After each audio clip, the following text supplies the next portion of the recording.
बंदी छोड़ सतगुरु रामपाल जी महाराज जी की जय हो। परमपिता परमेश्वर जी की असीम कृपा से एक बार पुनः आप और हम सभी सत्सेवक भाई बहन लाइव साध संगति के लिए सोशल मीडिया पे एकत्रित हुए हैं। ये परमपिता परमेश्वर सतगुरु रामपाल जी महाराज जी की असीम दया है, उनकी मेहर है, जो उन्होंने अपनी गैर हाजिरी में, अपनी अनुपस्थिति में हम सभी भाई बहनों को सोशल मीडिया के माध्यम से एक दूसरे के साथ उस परमेश्वर की महिमा का गुणगान करने के लिए समय दिया। और पुण्यात्माओं, भरपूर फ़ायदा हम सभी भाई बहन आपस में साध संगति का उठा भी रहे हैं, क्योंकि सतगुरु देव जी के सत्संगों के अलावा यदि दूसरे स्थान पे कोई चीज़ आती है तो वो केवल साध संगति होती है। जिस प्रकार स्कूल कॉलेज में टीचर या लेक्चरर बच्चों को जो सिलेबस पढ़ा देता है, उसके बाद में वो बच्चे आपस में बैठ के उसके ऊपर डिस्कस करते हैं, रिवीजन करते हैं और संत भाषा में इसको साध संगति कह देते हैं। तो पुण्यात्माओं, आप और हम सभी ने इस साध संगति का भरपूर फ़ायदा उठाना है और हम उठा भी रहे हैं। और वर्तमान समय में ये साध संगति बेहद ही ज़रूरी थी, क्योंकि काल भगवान ने संगत में चारों तरफ अपने एजेंट फैला रखे हैं। हर तरह से वो भगत समाज को भ्रमित करने में लगे हुए हैं और कोई दूसरा नहीं है, खुद इसी परमात्मा की संगत में बड़े बड़े समझे जाने वाले भगत भाई बहन और खुद इस परमपिता परमेश्वर सतगुरु रामपाल जी महाराज जी के कलयुगी परिवार वाले, अर्थात भाई बंधु बेटा बेटी रिश्तेदार जवाई, ये सभी लोग वर्तमान में उस काल भगवान की तरफ से इस पृथ्वी पे सीधे एजेंट हैं। तो हमने इन लोगों से बच के चलना है और इनके कर्म कुकर्मों से, इनके आचार विचार से, इनकी भक्ति विहीन क्रियाओं से आप और हम सभी पिछले 7 वर्षों से अच्छे से परिचित हैं। तो किसी को भी समझने में ये दुविधा नहीं होनी चाहिए कि कौन परमेश्वर का है और कौन काल का एजेंट है। और आज आपके सामने ऐसे ही कुछ सबूत पेश किए जाएंगे, कुछ प्रमाण पेश किए जाएंगे, जिन प्रमाणों को देखने के बाद में यदि कोई वास्तव में उस परमपिता परमेश्वर की अच्छी आत्मा होगी, हंस आत्मा होगी, तो उसे नीर और खीर का निवेरा करने में ज़्यादा समय नहीं लगेगा। वो तुरंत पहचान जाएगा कि आज से पहले हम जिन पूज्य गुरुदेव जी के कलयुगी परिवार वालों को, जिनमें उनकी बेटा बेटी, उनकी पत्नी, उनका भाई, उनके रिश्तेदार थे, हम उनको देवी देवताओं से नीचे नहीं आंका करते थे। लेकिन इस ज्ञान आधार से अब पता चलेगा कि उन कलयुगी परिवार वालों की औकात तो एक जो सड़क छाप व्यक्ति होता है या जो मंदबुद्धि श्रेणी का जो व्यक्ति होता है, उससे भी गई गुजरी है आध्यात्मिक क्षेत्र में। तो पुण्यात्माओं, आज हम साध संगति की शुरुआत करेंगे एक ऐसे वीडियो से, जिस वीडियो को सतलोक आश्रम मैनेजमेंट हरियाणा ने संगत में वायरल किया हुआ है और उसका टाइटल है गुरुद्रोहियों का पर्दाफाश पार्ट 1 और पार्ट 2। बहुत सारे भगत भाई बहनों को ये वीडियो भेज कर इस वीडियो में दुनिया भर की उआबाई और बकवाद भर के सत्सेवकों के खिलाफ जहर उगल के अनायास तरीके से, बिना किसी प्रमाणों के, बिना किसी सबूतों के, जबरन उसमें वो अंधकार ठोक ठोक के भर के और भगत समाज के ऊपर फैलाया जा रहा है। बहुत सारे भगत भाई बहनों के फ़ोन आए कि भगत जी, एक निराधार वीडियो सतलोक आश्रम मैनेजमेंट हरियाणा वालों के द्वारा संगत में बार बार सेंड किया जा रहा है और उसका शीर्षक है गुरुद्रोहियों की झूठ का पर्दाफाश। तो पुण्यात्माओं, वीडियो तो कोई भी बना सकता है, कोई बड़ी बात नहीं है। सबके पास मोबाइल हैं, मोबाइल में फंक्शन है, वीडियो तो कोई भी बना सकता है। लेकिन वो वीडियो महत्वपूर्ण होता है जिस वीडियो में सबूत हों, जिस वीडियो में प्रमाण हों। तो आज आपको उस वीडियो के ऊपर भी कुछ विश्लेषण करके दिखाएंगे, ताकि उन आत्माओं का भी भ्रम निवारण हो जो अभी ज्ञान में थोड़ी कच्ची हैं, और जो किसी के भी कहने से सुनने से तुरंत भ्रमित हो जाती हैं। उसके अलावा आपको एक मैसेज भी पढ़ाएंगे जो कि कॉल एजेंट सतलोक आश्रम मैनेजमेंट हरियाणा वालों के द्वारा संगत में शेयर किया जा रहा है। और इनके अधीन जितने भी चापलूस हैं, जितने भी फर्जी नामदान केंद्र वाले हैं, जितने भी कोऑर्डिनेटर हैं, स्टेट कोऑर्डिनेटर हैं, इन सभी लोगों की आज विशेष एक ड्यूटी लगा रखी है कि संगत वालों को सत्सेवकों से दूर रखो। कहीं संगत वाले जो हमें ज्योति पाठ और दान का पैसा दे के हमें पाल रहे हैं, हमें पोस रहे हैं, जिनके दान के पीछे हमारे बच्चे पढ़ और पल रहे हैं, हमारी गाड़ी का डीजल पेट्रोल का काम चल रहा है, हम लोग प्रॉपर्टियां खरीद रहे हैं, अय्यासियां कर रहे हैं, मौज मस्तियां कर रहे हैं, कहीं हमारा वो रंगीलापन जो जीवन है वो समाप्त ना हो जाए। तो भगत समाज को भ्रमित करने के लिए तरह तरह के मैसेज इन चापलूसों के द्वारा संगत में वायरल किए जा रहे हैं। उनमें से एक मैसेज है, सतगुरुदेव जी की जय, अति आवश्यक सूचना। जैसा कि आप सभी जानते हैं कि सतगुरुदेव जी ने संजय तथा पवन को गुरुद्रोही घोषित कर रखा है। इसके बावजूद भी ये दोनों अपनी हरकतों से बाज नहीं आ रहे तथा भक्तों के पास नए नए तरीके अपनाकर गुमराह करने की कोशिश कर रहे हैं। उल्टा चोर कोतवाल को डांट रहा है। इसलिए आप सभी से प्रार्थना है कि आप जी को अगर इनका कोई भी मैसेज आपके फ़ोन पर या फिर सोशल मीडिया प्लेटफार्म पर बनी आपकी आईडी पर आता है तो उसे बिना पढ़े ही डिलीट कर दें और गलती से भी किसी अन्य भगत आत्मा के पास फॉरवर्ड ना करें। सतगुरुदेव जी ने हम सभी को ना तो ज्ञान में कच्चा छोड़ा है और ना ही भक्ति में। हम सभी नीचों पर दया करते हुए परमात्मा समय समय पर ऑडियो संदेश के माध्यम से सचेत करते रहते हैं। इसलिए आप खुद भी सतर्क रहें तथा अपने आसपास के सभी भक्तों को भी सतर्क करें। सत साहेब जी, बंदी छोड़ सतगुरु रामपाल जी भगवान की जय। देखो, भगवान शब्द और लगाते हैं संत रामपाल जी महाराज जी के आगे, जबकि मनाते हैं नालायक उनका जन्मदिन। गुरुद्रोही संजय तथा पवन से सावधान रहने के लिए सतगुरुदेव जी की ऑडियो, आपको ऑडियो भी सुनाएंगे बाद में वो कौन सी ऑडियो है। तो देखो पुण्यात्माओं, ये क्या हुआ भाई, लिखते हैं, इसलिए आप सभी भक्तों से प्रार्थना है कि आप जी को अगर इनका कोई भी मैसेज आपके फ़ोन या फिर सोशल मीडिया प्लेटफार्म पर बनी आपकी आईडी पर आता है तो उसे बिना पढ़े ही डिलीट कर दें। यानी आप लोगों को अंधता में रखना चाहते हैं, आप लोगों को अंधेरे में रखना चाहते हैं, आप लोगों को मूर्खता में रखना चाहते हैं। ये नहीं चाहते कि आप लोग सत्यता से परिचित हो जाओ, ये नहीं चाहते कि आप लोगों को हकीकत का पता चले, आप लोगों को बरवाला कांड के पीछे की सच्चाई का पता चले और सतलोक आश्रम मैनेजमेंट हरियाणा के षड्यंत्र व उनके कुकर्मों का पता चले और इनका धार्मिक धंधा बंद हो जाए। क्योंकि इन लोगों का धार्मिक धंधा सिर्फ और सिर्फ संगत की मूर्खता और संगत के दान के पीछे चल रहा है। फिर आगे क्या लिखते हैं, सतगुरुदेव जी ने हम सभी को ना तो ज्ञान में कच्चा छोड़ा है और ना ही भक्ति में। अगर आपको पूरा विश्वास है कि गुरु जी ने ना ही तो आपको ज्ञान में कच्चा छोड़ा है और ना ही भक्ति में, तो फिर क्यों डर रहे हो भैया हमारी वीडियो देखने से? क्यों इतनी घबराहट हो रही है? क्यों तुम्हारे पसीने छूट रहे हैं? क्यों तुम्हारे कपड़े गीले हो गए ऊपर से लेकर नीचे तक कि पवन की वीडियो मत देखो, पवन की वीडियो मत देखो? फिर तुम्हें डर किस बात का है?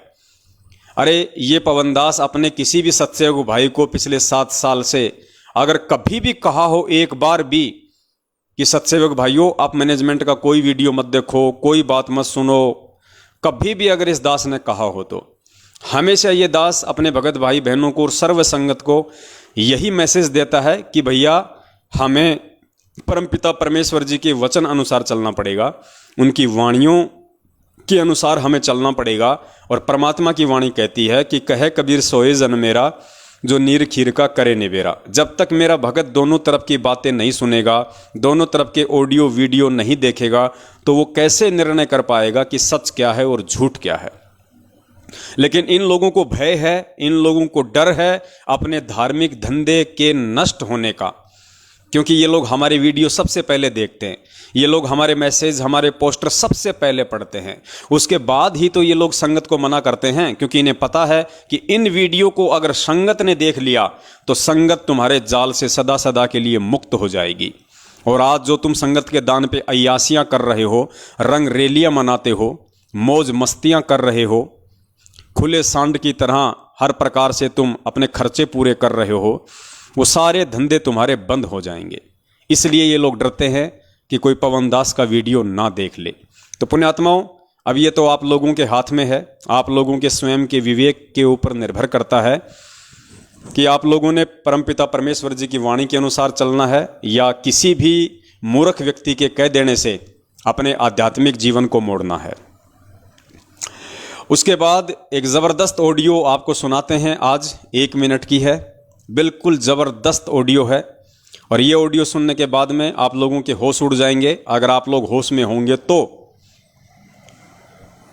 नेपाल से हमारी एक सत्सेवक बहन है कमला दासी। कमला दासी के साथ में एक बहन संपर्क में है मुन्नी दासी। कमला दासी के भगत जी हैं लेखनाथ जी। ये सभी भाई बहन लगभग पिछले 5 वर्षों से हम सत्सेवकों के साथ में जुड़े हुए हैं और तन मन धन से परमपिता परमेश्वर व उनकी भक्ति के प्रति समर्पित हैं। और पिछले 1-1.5 वर्ष से लगभग जो सत्सेवक बहन है हमारी नेपाल से कमला दासी, वो परमपिता परमेश्वर सतगुरु रामपाल जी महाराज जी को हर शनिवार के दिन भोग लगाती है। यानी शनिवार के दिन वो परमपिता परमेश्वर सतगुरु रामपाल जी महाराज जी को भोग प्रसाद लगाने के लिए देसी घी का हलवा बनाती है। जितने भी उनके परिवार के मेंबर हैं 2 या 3, उस हिसाब से 100 ग्राम 200 ग्राम वो हलवा बनाती है। मार्केट से सेब संतरे केले चीकू फल फ्रूट लेके आती है, थोड़े बहुत उनको साफ करती है और वो परमपिता परमेश्वर सतगुरु रामपाल जी महाराज जी को भोग लगाते समय वहाँ रखे जाते हैं। और एक 42 मिनट की भोग की आरती है, आप सब जानते हैं, यूट्यूब पे भी है, जो पाठ प्रकाश के सबसे लास्ट में जो बोली जाती है भोग की आरती, वो 42 मिनट की आरती है। उस आरती के साथ में वो हर शनिवार को परम पूज्य सतगुरुदेव जी को भोग लगाती है। बहुत अच्छी बात है, सभी ने लगाना चाहिए, क्योंकि भगत का और कोई मकसद है ही नहीं इस जीवन का सिवाय उस परमात्मा के नज़दीक रहने का।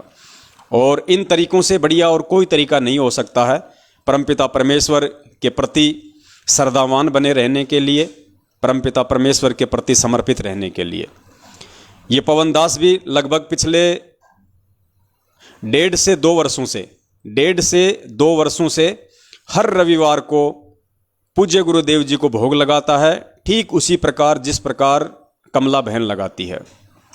देसी घी का हलवा बनता है हर रविवार को, क्योंकि रविवार को दास की छुट्टी रहती है काम की, दास रविवार को फ्री रहता है, इसलिए हम रविवार को करते हैं। हो सकता है कमला बहन शनिवार को फ्री रहती हों तो कमला बहन शनिवार को करती हैं।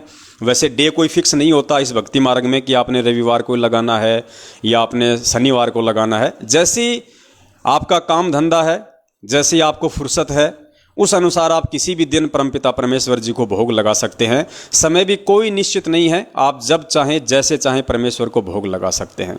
तो दास तो पिछले 2 वर्षों से रेगुलर हर रविवार को परम पूज्य सतगुरु रामपाल जी महाराज जी को देसी घी के हलवे का भोग लगाता है और 42 मिनट की आरती पूरा परिवार बैठ के करता है।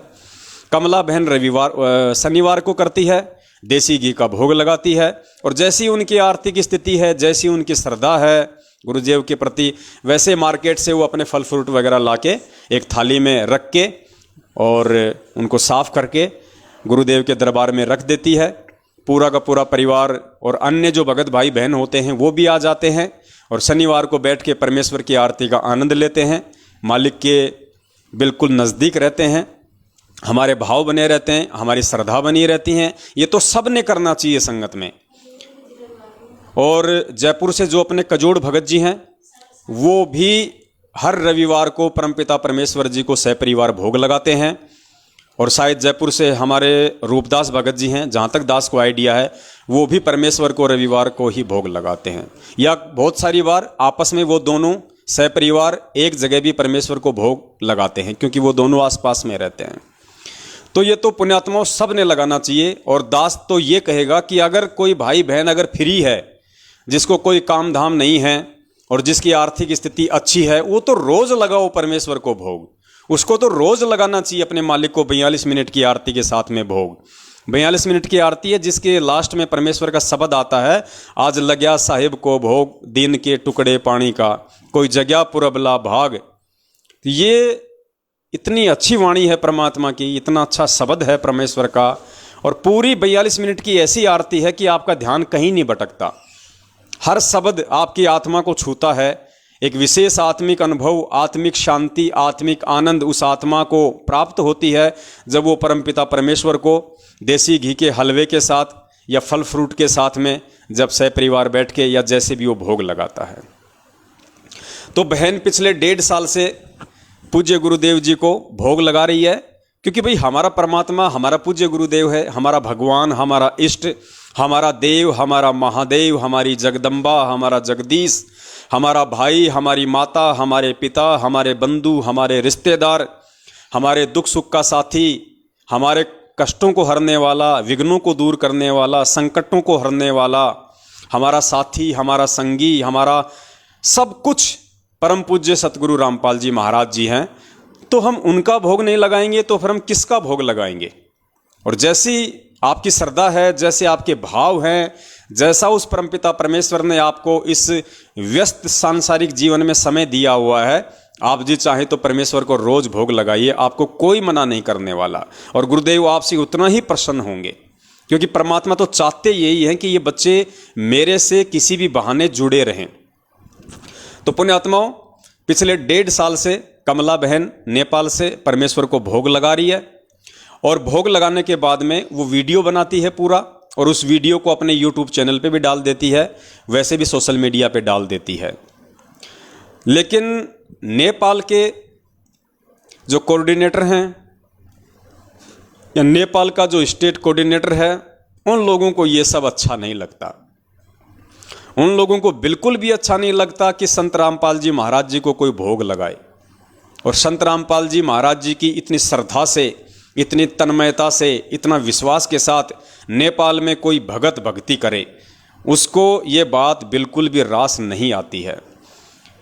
तो उस चुगलखोर व्यक्ति ने बगैर कमला दासी से बातचीत किए इस विषय पे कि भाई तू क्यों भोग लगाती है, और बातचीत करे तो वो नालायक व्यक्ति वो किस मुंह से बात करे।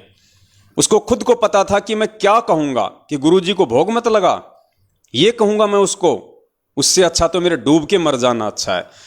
तो अंदर ही अंदर शर्मिंदा होते हुए और बिना कोई बातचीत हमारी कमला बहन से किए उसने डायरेक्ट उस नेपाल के चुगलखोर व्यक्ति ने और हिंदुस्तान की एक चुगलखोर औरत के पास फोन किया। हिंदुस्तान की चुगलखोर औरत कौन? परमपिता परमेश्वर सतगुरु रामपाल जी महाराज जी की कलयुगी बेटी मंजू। क्योंकि देखो पुण्यात्माओं, चुगलखोर को चुगलखोर ही कहा जाएगा और चुगलखोरनी को चुगलखोरनी ही कहा जाएगा, क्योंकि हम तो परमेश्वर के वचन पे, उनकी वाणियों पे चलने वाले भगत हैं, व्यक्ति हैं। तो हमें इसमें ना कोई संशय होती है, ना हमें कोई भय लगता है, ना हमें किसी का कोई डर है, क्योंकि पूज्य गुरुदेव जी ने हमें यही सिखाया कि बेटा साचा शब्द कबीर का प्रकट किया जगमाही, और जैसे को तैसा कहे सो तो निंदा नाही। अगर बेटा तू चुगलखोर को चुगलखोर कहता है तो उसमें निंदा चुगली नहीं, तू सही कह रहा है। अगर तू डाकू को डाकू कह रहा है तो सही कह रहा है। अगर तू भगोड़े को भगोड़ा कह रहा है तो इसमें कोई निंदा चुगली नहीं होती है। तो हमें तो परमेश्वर के ज्ञान आधार से चलना है, और हम चल भी रहे हैं। तो नेपाल के उस महाचुगलखोर व्यक्ति अर्थात वहाँ के कोऑर्डिनेटर या स्टेट कोऑर्डिनेटर ने हिंदुस्तान की एक चुगलखोरनी औरत परम पूज्य सतगुरु रामपाल जी महाराज जी की कलयुगी बेटी मंजू को फ़ोन किया, और उस चुगलखोरनी औरत ने भी हमारी कमला बहन से कोई बातचीत नहीं की, क्योंकि उसको भी पता है कि मैं किस मुंह से बात करूंगी, क्या कहूंगी मैं कि परमेश्वर का भोग मत लगाओ। लेकिन पुण्यात्माओं, काल भगवान का इतना प्रेशर है इन काल एजेंटों के ऊपर, इन्होंने इस बात की भी, इस उत्तम कर्म की भी, इस उत्तम आध्यात्मिक कर्म की भी शिकायत लगा दी परमपिता परमेश्वर सतगुरु रामपाल जी महाराज जी से, जैसा भी उनका सिस्टम है। क्योंकि आज हम यही बोलेंगे कि उसने परमपिता परमेश्वर सतगुरु रामपाल जी महाराज जी को ही शिकायत लगाई, क्योंकि 1 मिनट की ऑडियो आई है। बाकी हम तो इन ऑडियो में विश्वास नहीं करते हैं, ये किसकी है, कहाँ से आती है, हमें इन ऑडियो से कोई लेना देना नहीं होता है। हमारे लिए तो ये ऑडियो बेसलेस हैं, निरर्थक हैं, कूड़े के कचरे की तरह हैं, क्योंकि हमें तो परमेश्वर ने ऑडियो आधार से नहीं बल्कि सत्संग आधार से चलना सिखाया है भक्ति मार्ग पे, यदि सफल होना है तो। लेकिन चलो, जो लोग इन ऑडियो को पूज्य गुरुदेव जी की मानते हैं, तो हम पूज्य गुरुदेव जी का नाम लेके ही चलेंगे, ताकि आप लोग अच्छे से समझ पाओगे। तो मंजू ने शिकायत लगाई हिसार जेल में परमपिता परमेश्वर सतगुरु रामपाल जी महाराज जी के पास में, और फिर उसकी कॉल रिकॉर्डिंग नेपाल भेज दी और हिंदुस्तान में भी संगत में भेजी गई। तो पुण्यात्माओं, सबसे पहले आपको ये ऑडियो सुनाते हैं, आप जी ऑडियो को ध्यान से सुनना। उसके बाद फिर परमपिता परमेश्वर इन दोनों चुगलखोरों की महा अज्ञानता का पर्दाफाश करवाएंगे कि ये किस नीचता पर उतराए हैं, किस घटियापन पर उतराए हैं, इन्हें अपने पराये में भी कोई भेद नजर नहीं आ रहा है। प्रणाम गुरु जी। जी वाह, भक्ति दया करियो परमात्मा। आप ठीक हो मां जी? गुरु जी प्रार्थना है गुरु जी, और नेपाल के कुछ भगत आत्मा है जो गुरुद्रोही पवन और संजय के संपर्क में आ गए गुरु जी, और वे ना जी मन माने तरीके से भंडारा निकालते हैं, घर में फूल फल और फूल रखते हैं, और जैसे भोग की विधि पाठ प्रकाश में होता है ना जी, वो ही सारी करके और यूट्यूब और फेसबुक पर डाल रहे हैं। उनको नाम बताओ, उनका निकाल दो। कमला दासी है गुरु जी, उसका पति लेखनाथ दास, और करीबी है जी मुन्ना दासी, मोहनलाल जनपद। बेटी ने तो बताया उनका नाम। हाँ जी, कमला नेपाल के रहने वाले। क्या क्या नाम बताए? कमला दासी गुरु जी, उसके पति लेखनाथ दास, उसका पति लेखनाथ। हाँ जी, और करीबी है मुन्ना दासी, इनका सहयोग कर रहे हैं गुरु जी। हाँ, तो ये जितने भगत हैं या तो सुधार कर ले, जो जिस तरह ये गलतियां कर रहे हैं इसको सुधार ले, नहीं तो इनको मिशन से निकाल दिया जाए, इनको गुरुद्रोही घोषित कर दिया जाएगा। इनको लिख कर भेज दो। जी गुरु जी। हाँ ठीक है बेटा जी, दंडवत प्रणाम गुरु जी। और सत्साई पुण्यात्माओं, 1 मिनट की ऑडियो आपने सुनी। मुझे तो सुनते ही बड़ी हंसी आई इस ऑडियो पे कि इन लोगों का अपना भी जो बचा खुचा जो विवेक था वो भी काल भगवान ने हर लिया है, और इन नालायकों को खाली खोखा बना के इस पृथ्वी लोक पे इनका चोटा पकड़ के घुमा रहा है काल भगवान। इनको कुछ भी ध्यान नहीं है कि हम क्या कर रहे हैं, हम किस चीज़ की शिकायत कर रहे हैं, किस चीज़ की शिकायत नहीं करनी चाहिए, हम किस से शिकायत कर रहे हैं, क्या उसका रिजल्ट आएगा। पुण्यात्माओं, इसी को कहते हैं काल भगवान की सूक्ष्म चाल। अंदर से पूरा खोखा कर दिया सतलोक आश्रम मैनेजमेंट हरियाणा को, बिल्कुल थोता और खोखा। पुण्यात्माओं, आप इस भक्ति मार्ग पे लगे हैं, और भक्ति मार्ग का आधार, भक्ति मार्ग का मूल सतगुरु होता है, क्योंकि ये बातें उस तत्वदर्शी संत के सत्संगों से ही मालूम पड़ती हैं। और परमेश्वर भी कहते हैं मंगलाचरण के लास्ट में कि 33 कोटि या धारा, आगे क्या वाणी, 33 कोटि या धारा ध्यावे सहस 88, उतरे भव जल पारा, कट है यम की फांसी। यानी 33 कोटि या धारा। फिर आगे उस मंगलाचरण में सरलार्थ किया गया है कि वो पूर्ण परमेश्वर, वो सबका दाता, वो सबका सृष्टि रचनहार, वो कबीर परमेश्वर 33 कोटि या धारा अर्थात 33 करोड़ देवी देवताओं की भक्ति का मूल आधार भी वो कबीर परमेश्वर ही है, और 33 करोड़ देवी देवता भी उस एकमात्र परमपिता परमेश्वर की ही आराधना करते हैं, उसी को अपना आधार मानते हैं, उसी को अपना मूल मानते हैं, अपना सब कुछ मानते हैं।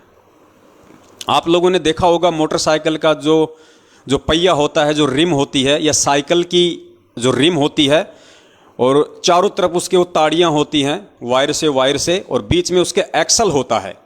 एक्सल, अब पुण्यात्माओं, वो जो एक्सल है वो उस टायर और उस जितनी भी वो ताड़ियाँ हैं वो उन सब का आधार है। उस एक्सल के सहारे वो टायर घूम रहा है, वो टायर बिल्कुल गोल है, वो रिम बिल्कुल गोल है। अगर वो एक्सल ना हो तो वो टायर जो है वो किसी भी गाड़ी में फिट नहीं किया जा सकता। इसी प्रकार ये जो पूर्ण परमेश्वर हैं, जो वर्तमान में सतगुरु रामपाल जी महाराज जी के रूप में धरती पे प्रकट हैं, ये उस एक्सल की तरह इस सकल सृष्टि का आधार है। जितने भी देवी देवता हैं, ब्रह्मा विष्णु महेश हैं, काल है, दुर्गा है, ये अपनी भक्ति का मूल आधार, अपना मूल केवल उस परमपिता परमेश्वर को ही मानते हैं। तभी तो उसने गीता जी में अर्जुन से कहा कि अर्जुन, तुझे गुप्त से गुप्त बात बताता हूं कि मेरा इष्ट देव भी वही है, और तुझे अगर उसकी प्राप्ति करनी है तो किसी तत्वदर्शी संत की तलाश कर ले। तो पुण्यात्माओं, फिर हम जीवों की क्या औकात जो उस परमेश्वर के अलावा कोई दूसरा हमारा आधार हो, और जब हमारा वही एकमात्र आधार है तो पुण्यात्माओं फिर हम किसको भोग लगाएं? हम किसको भोग लगाएं फिर उसको छोड़ के? मतलब विचार करना होगा आज संगत को कि हम जिस परमपिता परमेश्वर सतगुरु रामपाल जी महाराज जी को अपना परमेश्वर मान चुके हैं, अपना तन मन धन हम जिनके श्री चरण कमलों में समर्पित कर चुके हैं, अपनी भक्ति का और अपने सांसारिक जीवन का हम उनको आधार मान चुके हैं, तो उनके अलावा ये सतलोक आश्रम मैनेजमेंट हरियाणा फिर हमारे से और किसको भोग लगवाना चाहता है? और इस मंद बुद्धि औरत मंजू को तो इतना भी ज्ञान नहीं रहा, आभास नहीं रहा कि नालायक कम से कम इतना ही सोच लेती कि ये लोग मेरे बाप को भोग लगा रहे हैं। अरे मंजू, हम तेरे बाप को ही भोग लगा रहे हैं, हम किसी और को भोग नहीं लगा रहे, हम तेरे बाप को भोग लगा रहे हैं, तेरे बाप को, जिसे पूरी दुनिया सतगुरु रामपाल जी महाराज कह रही है। और तेरे बाप को भोग लगाते लगाते भी तेरे को अच्छा नहीं लग रहा, तेरे को रास नहीं आ रहा, तो दुनिया का सबसे बड़ा गुरुद्रोही और काल एजेंट और कौन हो सकता है दुनिया में? पुण्यात्माओं, मेरे बाप की यदि कोई प्रशंसा करे, मेरे बाप की यदि कोई बड़ाई करे, मेरे बाप को अगर 50 जगह अगर कोई कहे कि भाई जो पवन दास का जो पिताजी है भाई बहुत अच्छा है, भाई आदमी एकदम इंसाफ शरीफ आदमी है, जो बात बोलता है बिल्कुल मुंह पे बोलता है, और कोई यदि मेरे बाप को भोग लगाए, मेरे बाप को देवी देवताओं की तरह पूजे, तो पुण्यात्माओं मेरा सीना तो फक्र से चौड़ा हो जाना चाहिए, मेरा तो 1.25 किलो खून बॉडी में डेवलप हो जाना चाहिए। और यहां क्या हो रहा है पुण्यात्माओं? इस मंजू के बाप का वो बहन भोग लगा रही है, इस मंजू के बाप को वो बहन अपना भगवान समझ रही है, अपना परमात्मा मान रही है, और ये नालायक कह रही है कि नहीं, मेरे बाप का भोग मत लगा, मेरा बाप भगवान नहीं है, मेरे बाप का भोग मत लगा। पुण्यात्माओं, इससे ज्यादा मंद बुद्धि औरत और इस दुनिया में कौन हो सकती है? अब तू क्या चाहती है मंजू दीदी? तेरे बाप का भोग ना लगाएं तो क्या तेरी मां का लगाएं? तेरे चाचा का भोग लगाना शुरू कर दें, या तेरे दोनों भाइयों का और तेरे पति संजय भगोड़े का भोग लगाना शुरू कर दें? ये चाहती है क्या? पुण्यात्माओं, दिमाग का स्तर इन लोगों का कितना नीचे गिर चुका है, ये भी इनमें कॉमन सेंस भी नहीं रही। ये कम से कम इतना तो सोचती है प्रार्थना लगाते समय कि नेपाल की जो सतसेवक बहन है कमला दासी, वो किसका भोग लगा रही है, किसको भोग लगा रही है, उस भोग की थाली के सामने फोटो किसकी रखी है? अरे नालायक, तेरे खुद के बाप की रखी है, जिसे तू अपना शरीर का बाप भी कहती है, और अपना आध्यात्मिक बाप तो तू उनको नहीं मानती, वो तो हमें पता है, लेकिन कम से कम अपने शरीर का बाप तो समझ ले। और तेरे को तो इसमें खुशी होनी चाहिए थी, तेरे को तो इसमें प्रसन्नता होनी चाहिए थी कि दुनिया मेरे बाप को भोग लगा रही है। लेकिन पुण्यात्माओं, जैसा कि दास बार बार कहता है कि इस धरती पे ये साक्षात काल के एजेंट हैं, इसलिए इन लोगों को यह भी रास नहीं आ रहा कि कोई मेरे बाप को भी भोग लगाए। इन्होंने सतगुरु रामपाल जी महाराज जी को अपने घर की प्रॉपर्टी समझ रखा, अपने घर की प्रॉपर्टी, उनके ज्ञान को और उनको इन लोगों ने अपने घर की प्रॉपर्टी समझ रखा है। तो मंजू दीदी, हम तेरी माँ का भोग तो लगाएंगे नहीं, चाहे तू कितने पैर पीट ले, और ना हम तेरे चाचा का भोग लगाएंगे, उस काल एजेंट का, भगोड़े का, और तेरा तो स्वप्न में लगाने की सोच भी नहीं सकते, ऐसी चुगलखोर का, जिसको ये नहीं पता कि मैं कहाँ प्रार्थना कर रही हूं, किस चीज की प्रार्थना कर रही हूं। अरे ये भी कोई प्रार्थना हुई क्या? अरे भगत किसका भोग लगाएगा है? अरे अपने बाप का नहीं लगाएगा, अपने गुरु का नहीं लगाएगा, तो क्या कादर खान का भोग लगाएगा? मंद बुद्धि औरत, इतना तो तेरी इसमें तेरी खोपड़ी में आ जानी चाहिए थी ये बात। क्या तेरा स्तर इतना नीचे गिर गया? पाताल लोक में चला गया, तुझे ये भी मतलब ये प्रार्थना लगाते समय भी तेरे को 1% भी ये शर्म नहीं आई तुझे? चलो हमारी तो तूने प्रार्थना लगा दी, कोई बड़ी बात नहीं है, तुम कुछ भी कर सकते हो, लेकिन तू प्रार्थना किससे लगा रही है? अरे इतनी तो तेरे को शर्म आनी चाहिए थी कि मैं भगवान से कह रही हूं कि दुनिया भगवान का भोग लगा रही है, तू शिकायत कर रही है। दुनिया जिस भगवान का भोग लगा रही है और जो भगवान चाहता है कि दुनिया मेरा भोग लगाए, उसी भगवान से तू प्रार्थना कर रही है। तेरी बुद्धि का स्तर कहां पानी लेने गया है? पुण्यात्मा, इनकी बुद्धि घास चरने चली गई, बिल्कुल ये खाली हो चुके हैं एडी से लेके चोटी तक। ये खुद तो डूबे हुए हैं, ये बाकी संगत को भी लेके डूबेंगे। तो आप लोगों ने सावधान रहना है। और मैं तो निवेदन करूंगा आज इस लाइव साध संगति के माध्यम से, मेरे जितने भी भगत भाई बहन मुझे सुन पा रहे हैं, देख पा रहे हैं, पुण्यात्माओं, अब विनाश का समय बहुत निकट है, क्योंकि परमेश्वर की असुर निकंदन रमैणी में जो वाणी है कि आवेगा दखन से दीवाना काबुल का, काल किलकिलियम गल है तुर्काना, किलकिलियम अवतार कला, जीतन जन झुंझमुला।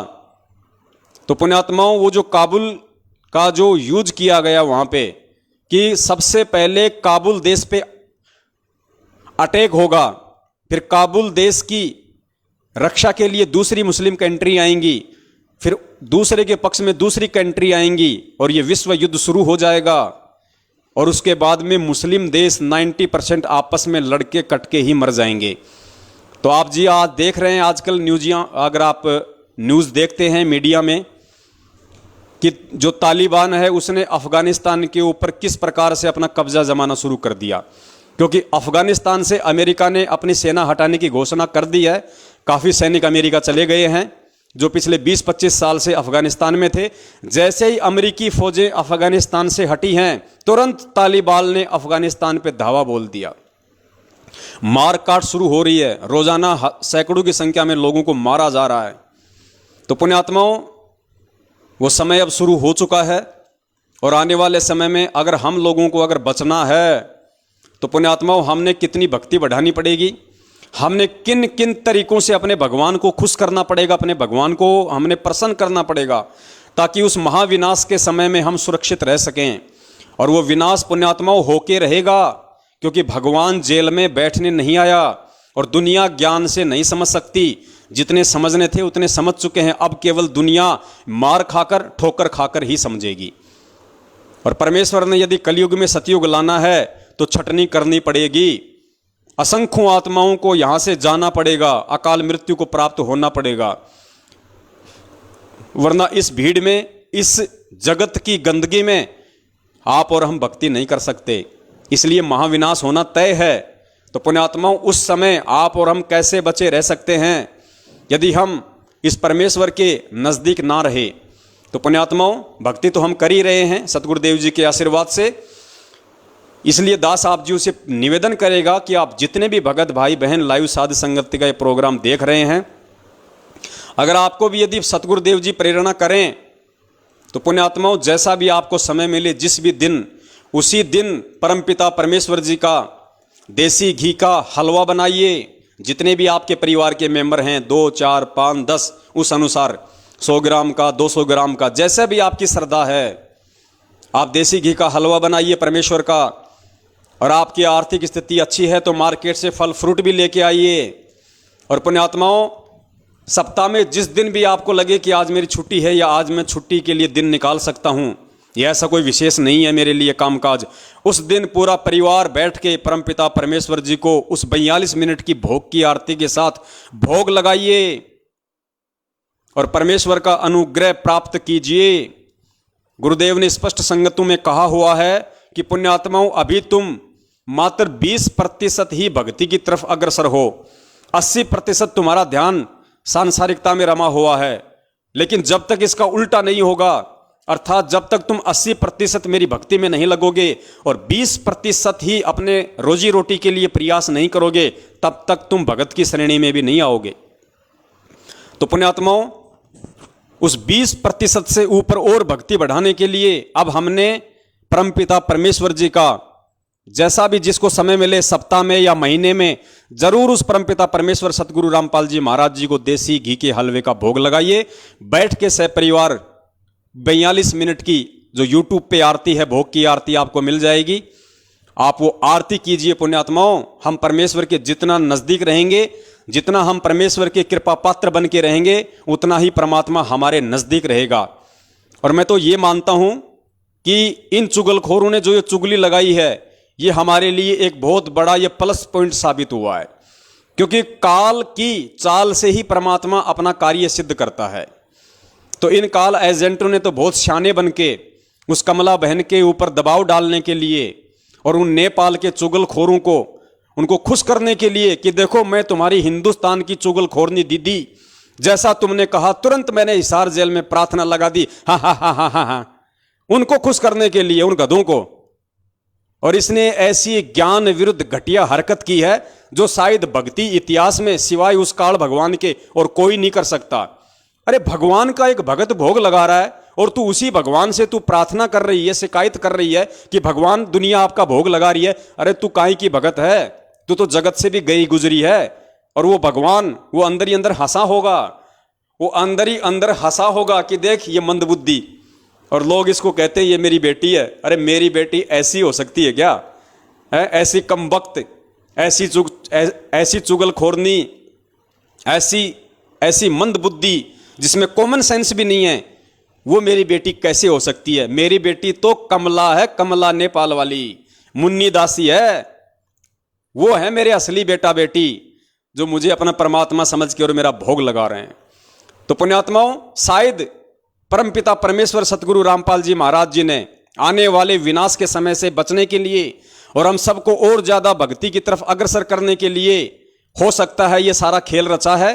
और पुण्यात्माओं, आप सभी भाई बहन परमपिता परमेश्वर जी की, जैसे पिछले 2 साल से ये पवन दास कर रहा है, 1.5 साल से हमारी बहन कर रही है, और दास चाह रहा था, दास के अंदर एक प्रेरणा भी हो रही थी काफी समय से कि भगत समाज को परमेश्वर की भोग की आरती के लिए एक संदेशा दिया जाए ताकि हम और उस परमेश्वर के नजदीक रहें। अरे मालिक की वाणी है वो, मालिक के उसमें शब्द हैं। भक्ति बोध पुस्तक में लिखा हुआ है, जो 3 समय की आरती वाली जो भक्ति बोध है, संध्या आरती के बाद में उसमें वो आरती लिखी हुई है 42 मिनट की। अरे अगर उसमें परमेश्वर ने आरती दी है तो दी किस लिए है? उसमें पूरे पाठ प्रकाश की आरती नहीं है और ना ही पूरे पाठ प्रकाश की आरती करने के हम अधिकारी हैं, लेकिन वो तो लास्ट का भोग का पार्ट है, भोग का पार्ट है। खुद उस परमपिता परमेश्वर सतगुरु रामपाल जी महाराज जी ने 3 समय की आरती के बाद में उसमें लिखवाया है ताकि मेरे बच्चे कॉमन सेंस से इस बात को समझें और परमेश्वर की भोग की आरती भी करें। तो पुण्यात्माओं, शुरू कर दीजिए। यह परमेश्वर की तरफ से एक बहुत बड़ा संकेत, एक बहुत बड़ा एक इशारा आप सत्सेवक भाई बहनों के लिए है, क्योंकि पुण्यात्माओं बचना आप और हमने है, क्योंकि हमने भक्ति करनी है।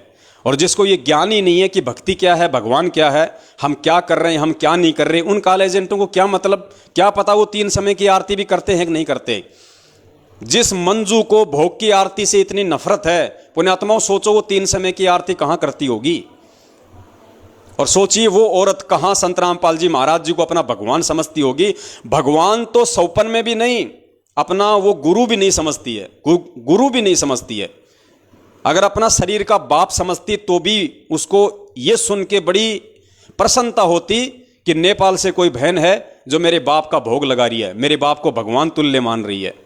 उसको तो खुशी होनी चाहिए थी, और वो मंदबुद्धि उल्टी शिकायत लगा रही है। और 70% संगत ऐसे बिना सींग के गधों के ऊपर भेड़ चाल में मस्त हो रहे हैं। पुण्यात्माओं, कहाँ तो तुम जाओगे और कहाँ वो जाएंगे, अपना निर्णय तुम खुद कर लेना। दास का तो काम था ये संदेश आप लोगों को देना, दास ने दे दिया, बाकी आप जानो, आपका काम जाने। हम सत्सेवक तो इसी तरीके से परमेश्वर के ही भोग की आरती करेंगे, इसी तरीके से करेंगे परमेश्वर की भोग की आरती, ऐसे ही करेंगे। लगाओ तुम रोज शिकायत, लगाओ तुम रोज प्रार्थना। परमेश्वर तो हमें फल फूल रहा है, परमेश्वर तो हमें फल और फूला रहा है तुम्हारी आंखों के सामने। तुम लोगों का तो खून जल गया सारा पिछले 7 साल से, चुगलियां करते करते, शिकायतें लगाते लगाते, और हम सत्सेवकों को परमेश्वर ने अपनी पलकों पे रखा हुआ है। दिन 2 गुना रात 4 गुना परमेश्वर हमारे को वर्दी दे रहे हैं, हमारे को भक्ति धन दे रहे हैं, परमात्मा अपना आशीर्वाद लौटा रहे हैं। अरे कोरोना में तुम मरे हो, सत्सेवक नहीं मरा कोई भी। मैनेजमेंट के 300-400 लोग मरे सारनामी सतनामी कोरोना से, एक भी सत्सेवक अगर मरा हो कोरोना से तो बता दो, कोई भी कहीं भी एक भी मरा हो तो परमात्मा किसके साथ में है? तुम जैसे काल एजेंटों के साथ में है या हम जैसे सत्सेवकों के साथ में है? ये कॉमन सेंस की बात है, लेकिन तुम गधों को समझ में नहीं आएंगी ये बातें। तुम काल एजेंटों के पल्ले पड़ने वाली नहीं है। तुम्हारी तो काम, तुम्हारी सेवा जो काल भगवान ने लगा रखी है, तुम केवल वही करोगे, उससे ज्यादा तुम्हारा दिमाग काम कर ही नहीं सकता है। तो पुण्यात्माओं, ये था भोग की आरती को लेके, और शायद आप लोगों को भी खूब हंसी आई होगी और आप लोगों को रोना भी आया होगा इनकी मंदबुद्धिता पे, इनकी नालायकी पे। तो पुण्यात्माओं, अब हम आगे बढ़ते हैं और आज का हमारा जो विषय है कि सतलोक आश्रम मैनेजमेंट हरियाणा ने जो एक वीडियो संगत में वायरल किया हुआ है कि गुरुद्रोहियों की झूठ का पर्दाफाश, तो इन्होंने तो अपनी उआबाई, अपनी गंद इसमें डाल दी, संगत के सामने पेश कर दी। जो मंदबुद्धि था वो तो खा गया उस धुआं को, और जिसको परमेश्वर ने सद्बुद्धि बख्श रखी थी उस आत्मा ने उसको देखा और देख के फिर दास के पास भेजा कि भगत जी थोड़ा सा इस वीडियो पे विश्लेषण कीजिए, ये संगत में काफी वायरल किया जा रहा है, क्योंकि आजकल संगत तेजी से जाग रही है और जब जब ये संगत तेजी से जागती है तो मैनेजमेंट ऐसी ही मनमानी और घटिया हरकतों पे उतर आता है। तो पुण्यात्माओं, हम सत्सेवकों का काम है कि आपको दोनों तरफ की बातों से हम अपडेट रखें। तो हम आपको वो वीडियो भी सुनाएंगे, हो सकता है आपने सुन भी रखा होगा, और जिन भाइयों ने नहीं सुना वो भी इस वीडियो को सुने, क्योंकि हम तो खुद चला के आपको इनको वीडियो दिखाएंगे, आपको सुनाएंगे, तभी तो आप निर्णय करोगे। अगर मैं ही आपको बोल दूं अपनी तरफ से और आपको यदि मैं वो मैनेजमेंट वाला वीडियो ना दिखाऊं जो इन्होंने संगत में वायरल कर रखा है, तो आप कैसे समझ पाओगे कि क्या सही है और क्या गलत है? आप तो यही कहोगे कि पवन दास तो अपनी तरफ से बोल रहा है। लेकिन पुण्यात्माओं, हम सत्सेवक हैं और ये भक्ति मार्ग गुरुजी ने बताया निष्पक्ष होके चलने का है, पक्ष और विपक्ष से दूर निष्पक्ष होके। तो आपको साथ में इन लोगों का वीडियो दिखाऊंगा, उसके बाद में फिर ज्ञान आधार से परमात्मा इस पे विश्लेषण करवाएंगे। तो सुनिए इनकी गदर फिल्म का पार्ट 3। सभी भक्तों को सच्चाई। हमने पिछली वीडियो के माध्यम से आपको सच्चाई से परिचित कराने की कोशिश की कि किस तरह कुछ तथाकथित सत्सेवक जिनको सदगुरुदेव संत रामपाल जी महाराज ने गुरुद्रोही घोषित किया हुआ है, वो झूठ पर झूठ बोलते आ रहे हैं। यह बात स्पष्ट हो चुकी है कि संजय दिल्ली व पवन जयपुर तथा जो भी इनके साथ समर्थन में है, उनको सदगुरुदेव जी ने गुरुद्रोही घोषित किया हुआ है। आज समाज में जिसको भी यह पता चल जाता है कि केवल संत रामपाल जी महाराज ही इस संसार से मुक्ति दिला सकते हैं और सतलोक ले जा सकते हैं, फिर चाहे वो सत्संग देखकर समझे हों या पुस्तक पढ़कर, वह नामदान केंद्र पर आकर नाम उपदेश ले लेते हैं। लेकिन दुख तब होता है जब संत रामपाल जी महाराज की हरी भरी बगिया को ये गुरुद्रोही नामक खराब करते हैं। एक तरफ तो हम यह कह रहे हैं कि मोक्ष केवल संत रामपाल जी महाराज ही करा सकते हैं और वही बंदी छोड़ है, इसलिए हम सभी भगत उनका बंदी छोड़ सदगुरु रामपाल जी महाराज के नाम से जयकारा लगाते हैं। दूसरी तरफ ये गुरुद्रोही कह रहे हैं कि सदगुरुदेव जी को षड्यंत्र के तहत फंसा दिया गया। अब पुण्यात्माओं, यही सबसे बड़ा पॉइंट है जो इन्होंने इन वीडियो में रखा है। इनके पास और तो कोई प्रूफ है नहीं हमारे खिलाफ, और तो कोई सबूत है नहीं सिवाय उआबाई के। तो इन्होंने ये जो 4 मिनट का वीडियो बनाया था, इसमें इनका सबसे पहला जो आरोप है, सबसे पहला जो दोषारोपण है हम सत्सेवकों के ऊपर, या यूं कह लीजिए मुझ पवन दास के ऊपर, वो इन्होंने ये लगाया है कि भाई एक तरफ तो ये लोग ये कहते हैं कि परमात्मा तो जो है वो बंदी छोड़ है, और दूसरी तरफ कहते हैं कि परमात्मा को सतलोक आश्रम मैनेजमेंट हरियाणा वालों ने एक षड्यंत्र के तहत फंसाया है। और फिर ये कह रहे हैं कि बताओ पुण्यात्माओं, परमात्मा को षड्यंत्र के तहत कौन फंसा सकता है? अब पुण्यात्माओं, दास ने अनेकों बार ये शब्द कहे हैं। जो बातें सही हैं, जो सत्य है, वो मैं स्वीकार करूंगा। बिल्कुल मैं पिछले 7 साल से यही कहता आ रहा हूं कि परमपिता परमेश्वर सतगुरु रामपाल जी महाराज जी को बरवाला कांड के तहत काल एजेंट सतलोक आश्रम मैनेजमेंट हरियाणा अर्थात राष्ट्रीय समाज सेवा समिति ने, जिनमें उनका भाई, बेटा, बंधु, जवाई, रिश्तेदार और कुछ मूर्ख टाइप के लोग थे, जिन्होंने अपनी मनमानी घटिया हरकतों के चलते और महेंद्र जैसे शीर्ष लोगों ने प्रशासन के साथ मिलके एक सोची समझी साजिश के तहत एक चाल के तहत गुरुजी के खिलाफ षड्यंत्र रचा और गुरुजी को फंसाया। बिल्कुल मैं अपने इस बात पे कायम हूं, मैं झूठ नहीं बोलूंगा, क्योंकि झूठ बोलना दुष्टों का काम होता है, काल एजेंटों का काम होता है, सत्सेवकों का नहीं होता है। अगर मैंने ये बात कही है कि पूज्य गुरुदेव जी को षड्यंत्र के तहत फंसाया गया है, तो इस चीज को मैं साबित भी करूंगा और मैंने साबित भी किया है। और पुण्यात्माओं, दास ने फिर अपने वीडियो में यह भी जिक्र किया है कि भाई वो परमात्मा है, सारी सृष्टि का रचनहार है, जिसके आद्य बाल पे पूरी सृष्टि नहीं है। वो परमात्मा सतगुरु रामपाल जी महाराज जी हैं, जिनको बरवाला कांड के तहत फंसाया गया है। अब आप लोगों को ये बातें कैसे समझ में आएंगी, इस चीज को हम ज्ञान आधार से समझेंगे कि एक जीव भी परमात्मा को कैसे फंसा सकता है। पुण्यात्माओं, परमात्मा अपने वास्तविक स्वरूप में नहीं है। परमात्मा अपनी वास्तविक जो समर्थता है, अपनी वास्तविक जो पावर है, परमात्मा उसको नहीं दिखा रहा है। परमात्मा एक आम व्यक्ति की भूमिका में है, आप और हमारी तरह। और यही परमात्मा आज से 650 साल पहले एक आम व्यक्ति की भूमिका में आया था। वैदिक नाम जिनका कबीर, तो वो परमात्मा आज से 650 साल पहले हम सभी जानते हैं कि वो परमेश्वर कबीर दास के रूप में इस धरती पे आए हुए थे, आप और हमारी तरह एक मानव शरीर धारण करके। और पुण्यात्माओं, उस समय उस परमेश्वर को अपने जैसा एक मानव जानकर, अपने जैसा मानव शरीरधारी ही समझकर, अपने जैसा एक व्यक्ति ही समझकर, आप सबको अच्छे से पता है कि उनके साथ में कैसे कैसे षड्यंत्र किए गए, कैसी कैसी साजिशें उनके खिलाफ रची गई। चलिए मान लेते हैं, शेख तकी तो उस परमात्मा का भगत नहीं था, वो तो जगत वाला था। क्या सिकंदर लोदी भी उस परमात्मा का भगत नहीं था? सिकंदर लोदी को परमात्मा ने प्रत्यक्ष चमत्कार दिखाए। उसको जो चर्म का रोग था, उसको जो जलन का रोग था, परमेश्वर ने आशीर्वाद मात्र से ठीक किया। उसकी आंखों के सामने रामानंद जी की कटी हुई जो गर्दन थी उसको वापस जोड़ा और वो परमात्मा का शिष्य बना। उसके बावजूद भी पुण्यात्माओं, वो शेख तकी के चक्कर में आके और खुद उसने उस परमपिता परमेश्वर जी को अपना राज्य बचाने के लिए, अपनी इज्जत बचाने के लिए मुसलमान समाज के सामने शेख तकी के भय से उसने परमेश्वर को उस दरिया में डुबोने का आदेश दिया। परमात्मा को 8 पहर तक डुबोने की कोशिश की गई, गोलियां मारी गई, तीर मारे गए, भाले मारे गए, लेकिन परमात्मा नहीं डूबे। तो परमेश्वर को उन्होंने अपनी सूझबूझ से कि आ जाओ आ जाओ आ जाओ, आप तो भगवान हो, आ जाओ आ जाओ।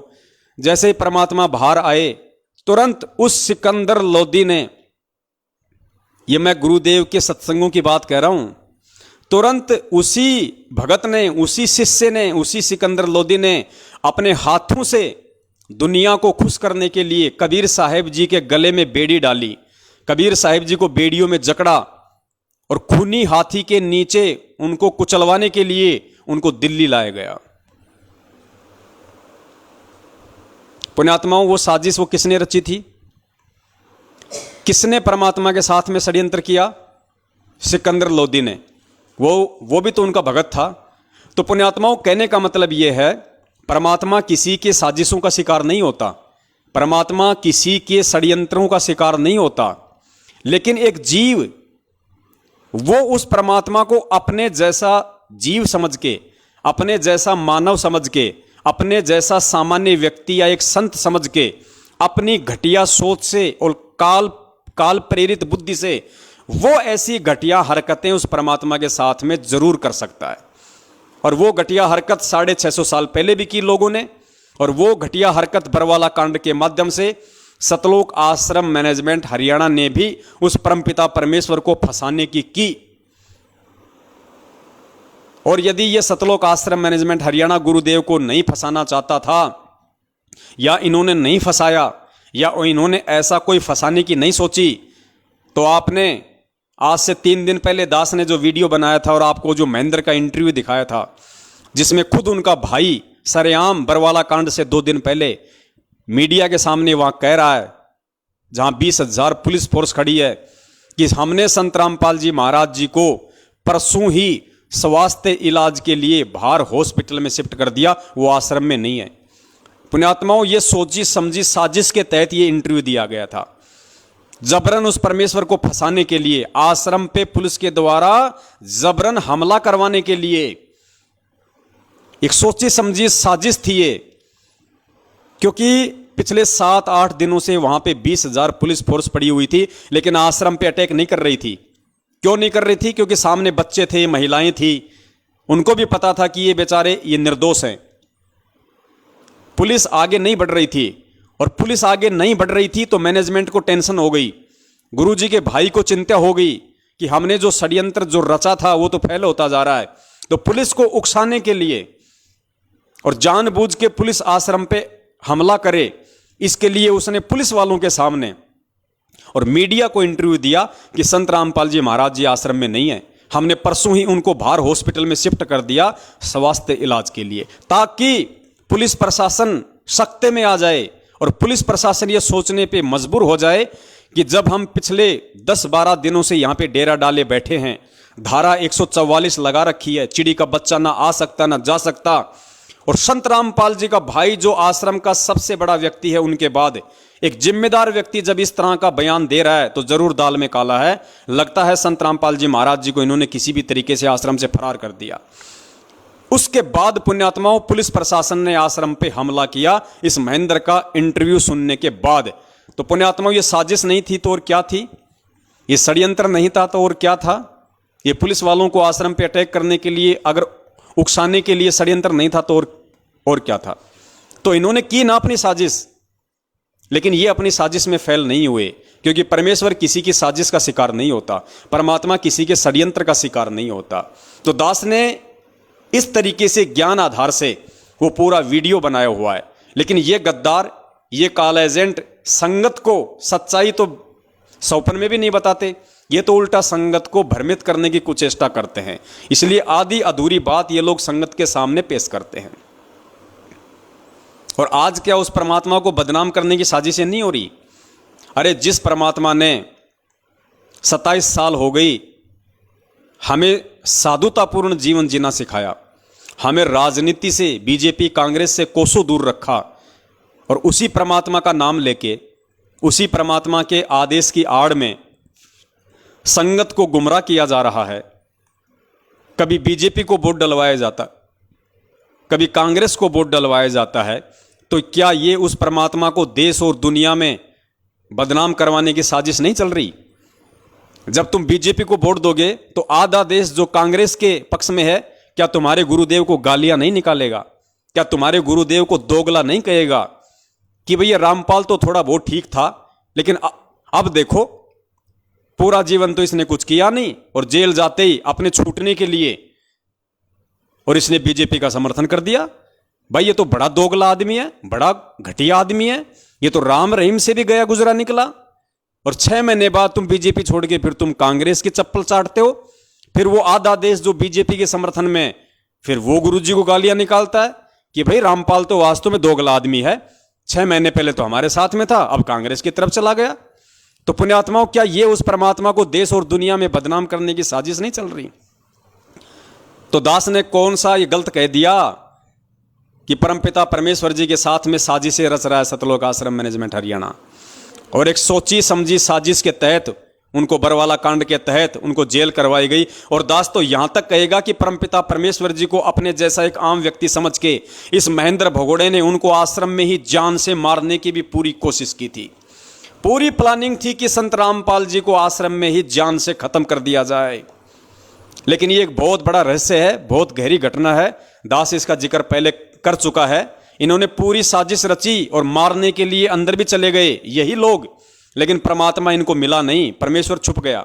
छुप गया मतलब अंतर ध्यान हो गया परमात्मा। वो तो सौद स्वरूपी राम है, कोई हाड़ मास का थोड़ी है।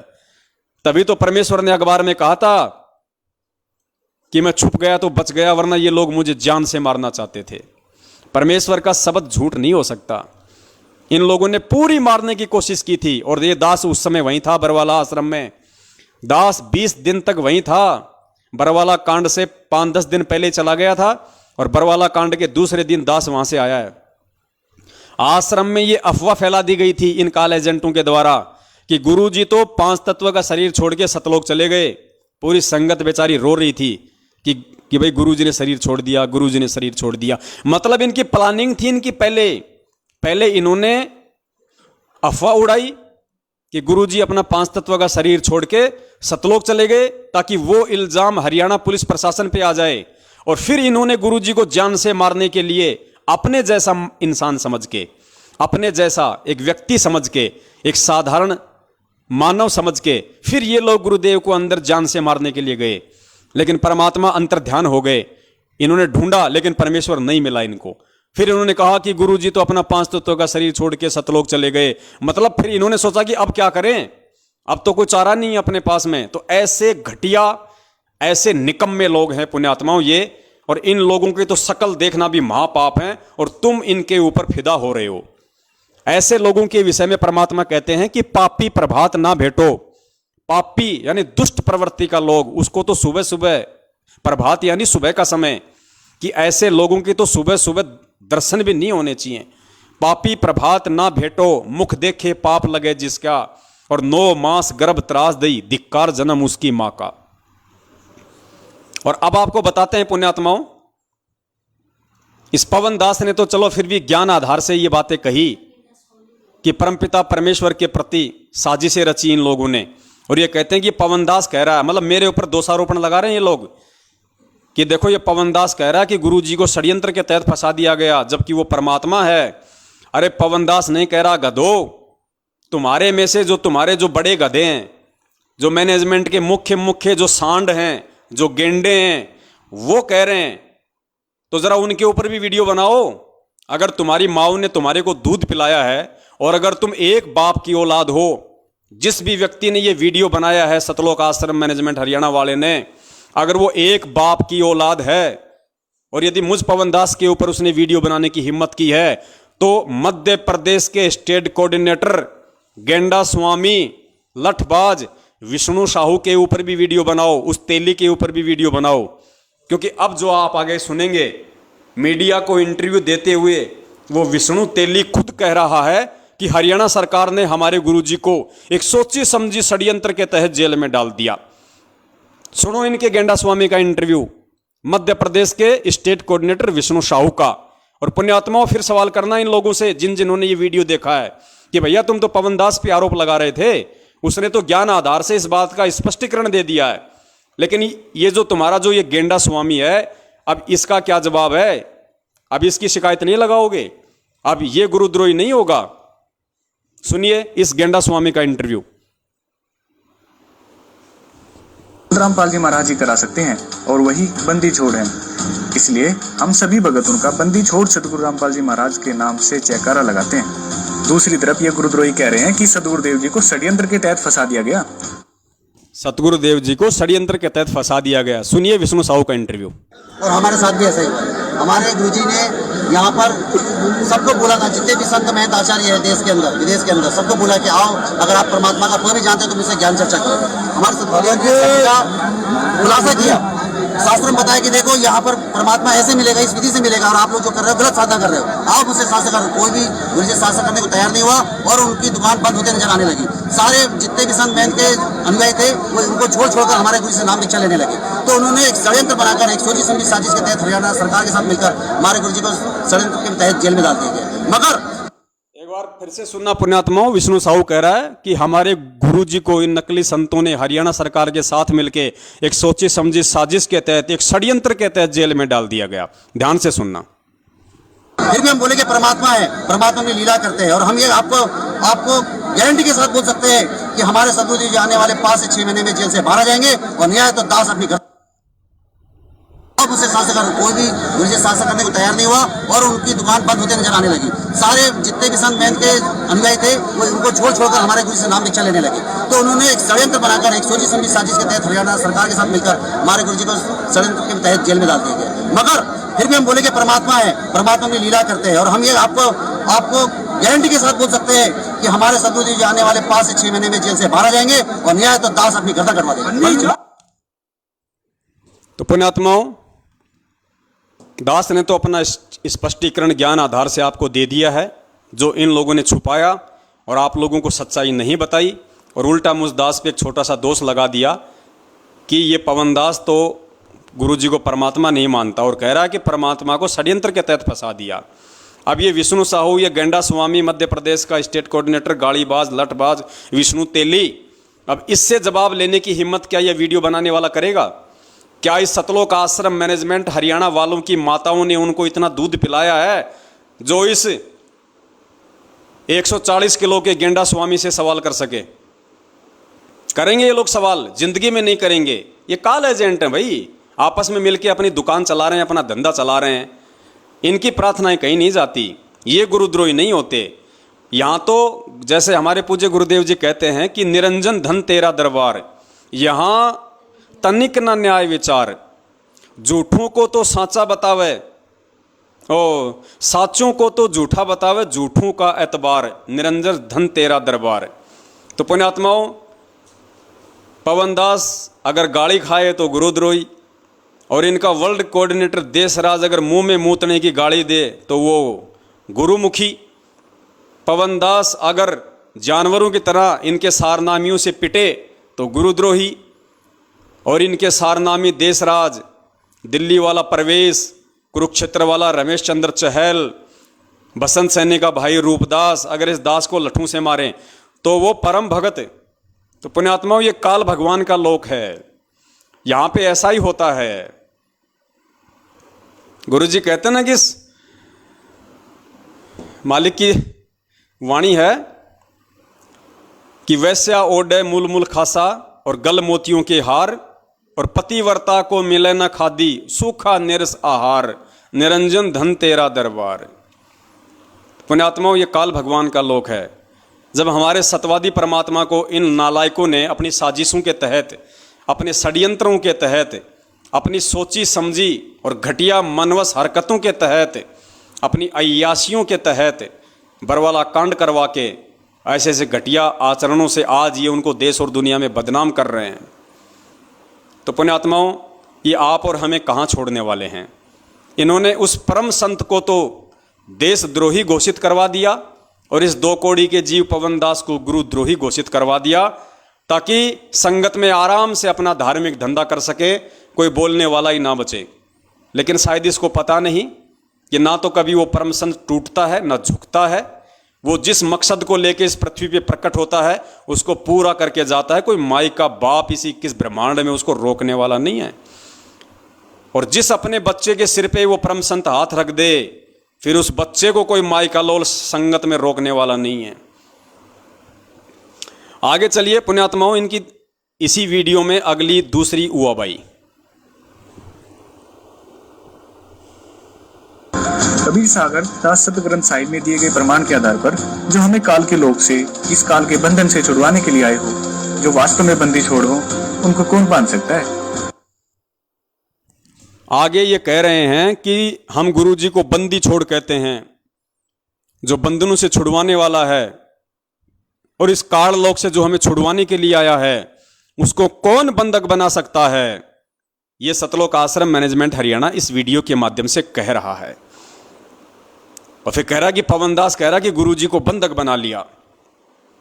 अरे पवन दास ने तो ज्ञान आधार से स्पष्ट कर दिया, लेकिन अभी एक और जो तुम्हारा बाप है गेंडा स्वामी के बाद, एक और तुम्हारा बाप वकील एस के गर्ग नरवाना, जो बरवाला कांड में तुम लोगों ने गुरुजी का वकील कर रखा था, चंडीगढ़ हाईकोर्ट का वकील, एपी सिंह से पहले वही वकील था, मेन मुख्य वकील एस के गर्ग नरवाना, वो तुम्हारा बाप, वो खुद कह रहा है। और आज नहीं, 2014 बरवाला कांड के दूसरे दिन उसने मीडिया के सामने, पूरी दुनिया के सामने उसने इंटरव्यू दिया। और इंटरव्यू में उसने क्या कहा? उसने कहा कि संत रामपाल जी महाराज जी को आश्रम में असामाजिक तत्वों के द्वारा बंधक बनाया हुआ था। वो तो हिसार जेल की तारीख पे आना चाहते थे, वो तो कोर्ट में आना चाहते थे, लेकिन कुछ असामाजिक लोगों ने उनको बंधक बना रखा था, वो तो बंधे हुए थे। उस तुम्हारे बाप से जाके सवाल करना कि नालायक इंसान, तूने कब आश्रम में आके देखा कि हमारे गुरुजी को किसी ने बंधक बना रखा था? अगर तुम्हें लगता है कि गुरुजी को कोई बंधक नहीं बना सकता तो अपने उस बाप से सवाल करो, फिर उससे पूछने की हिम्मत करो। सुनो उसका इंटरव्यू।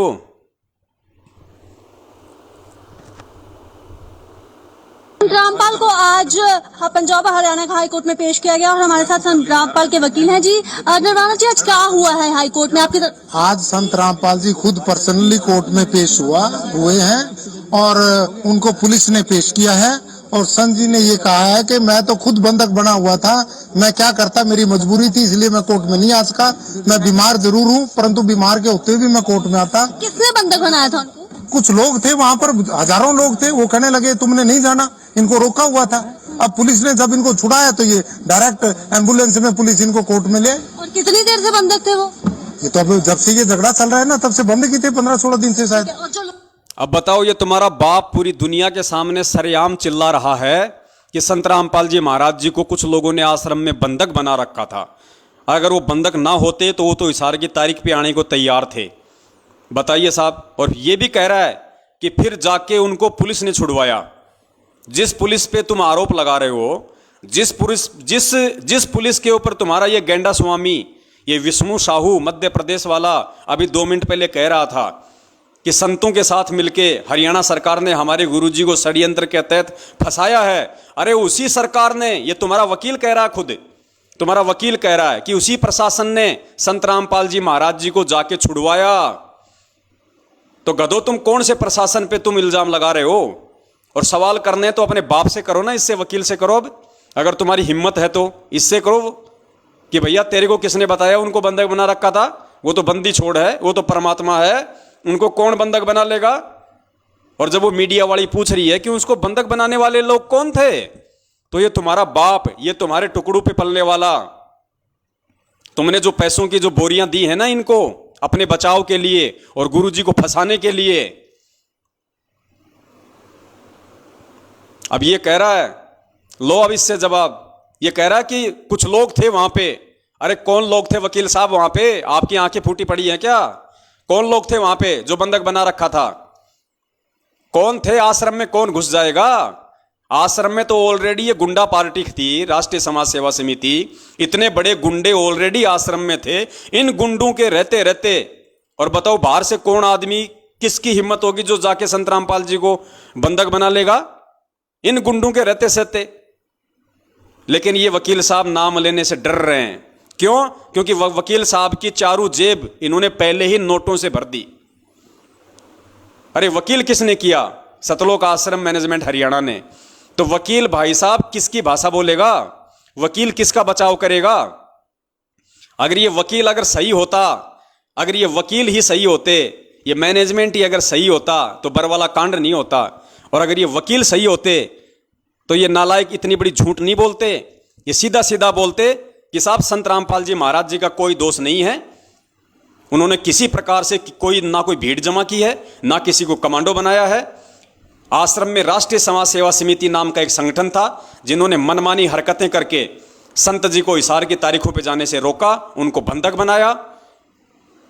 और जिसके बावजूद ये पुलिस का और भक्तों का झगड़ा हुआ जिसमें 5 भक्तों की मौत हुई, जिसका जिम्मेदार संत रामपाल जी महाराज नहीं बल्कि राष्ट्रीय समाज सेवा समिति नाम का गैर जिम्मेदार संगठन है। यह है असली दोषी। इन दोषियों को पकड़ा जाए, इन भगोड़ों को पकड़ा जाए जिनमें उनका भाई मुख्य है। अगर यह बात वो वकील अगर कोर्ट में बोलता तो कब से परमात्मा बाहर होते, आज कब से परमेश्वर बाहर होते। लेकिन ये क्यों बोलेगा भाई? वकील का काम तो पैसे खाने का होता है ना, ये तो इसका धंधा है। अरे डॉक्टर कभी चाहेगा कि दुनिया स्वस्थ हो जाए, और वकील कभी चाहेगा कि दुनिया के मुकदमे जो है सुलझ जाएं। वकील तो खाता ही पैसा इन मुकदमों के पीछे, तारीखों पे तारीखें दिलवा के, तारीखों पे तारीखें दिलवा के, उल्टे सीधे बयानबाजी करके मुकदमों को लंबा खींच के। यही तो कर रहे हैं पिछले 7 साल से ये वकील। ये वकील ही अगर ढंग होते, वकील ही अगर इस सच्चे होते तो केस का कब का फैसला हो जाता।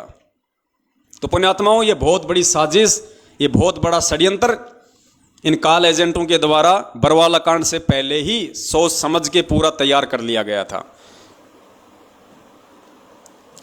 तो भाई अब इन वकीलों से करो सवाल कि बंदी छोड़ को बंधक किसने बना रखा था। ये पूरी दुनिया के सामने कह रहा है, इससे करो सवाल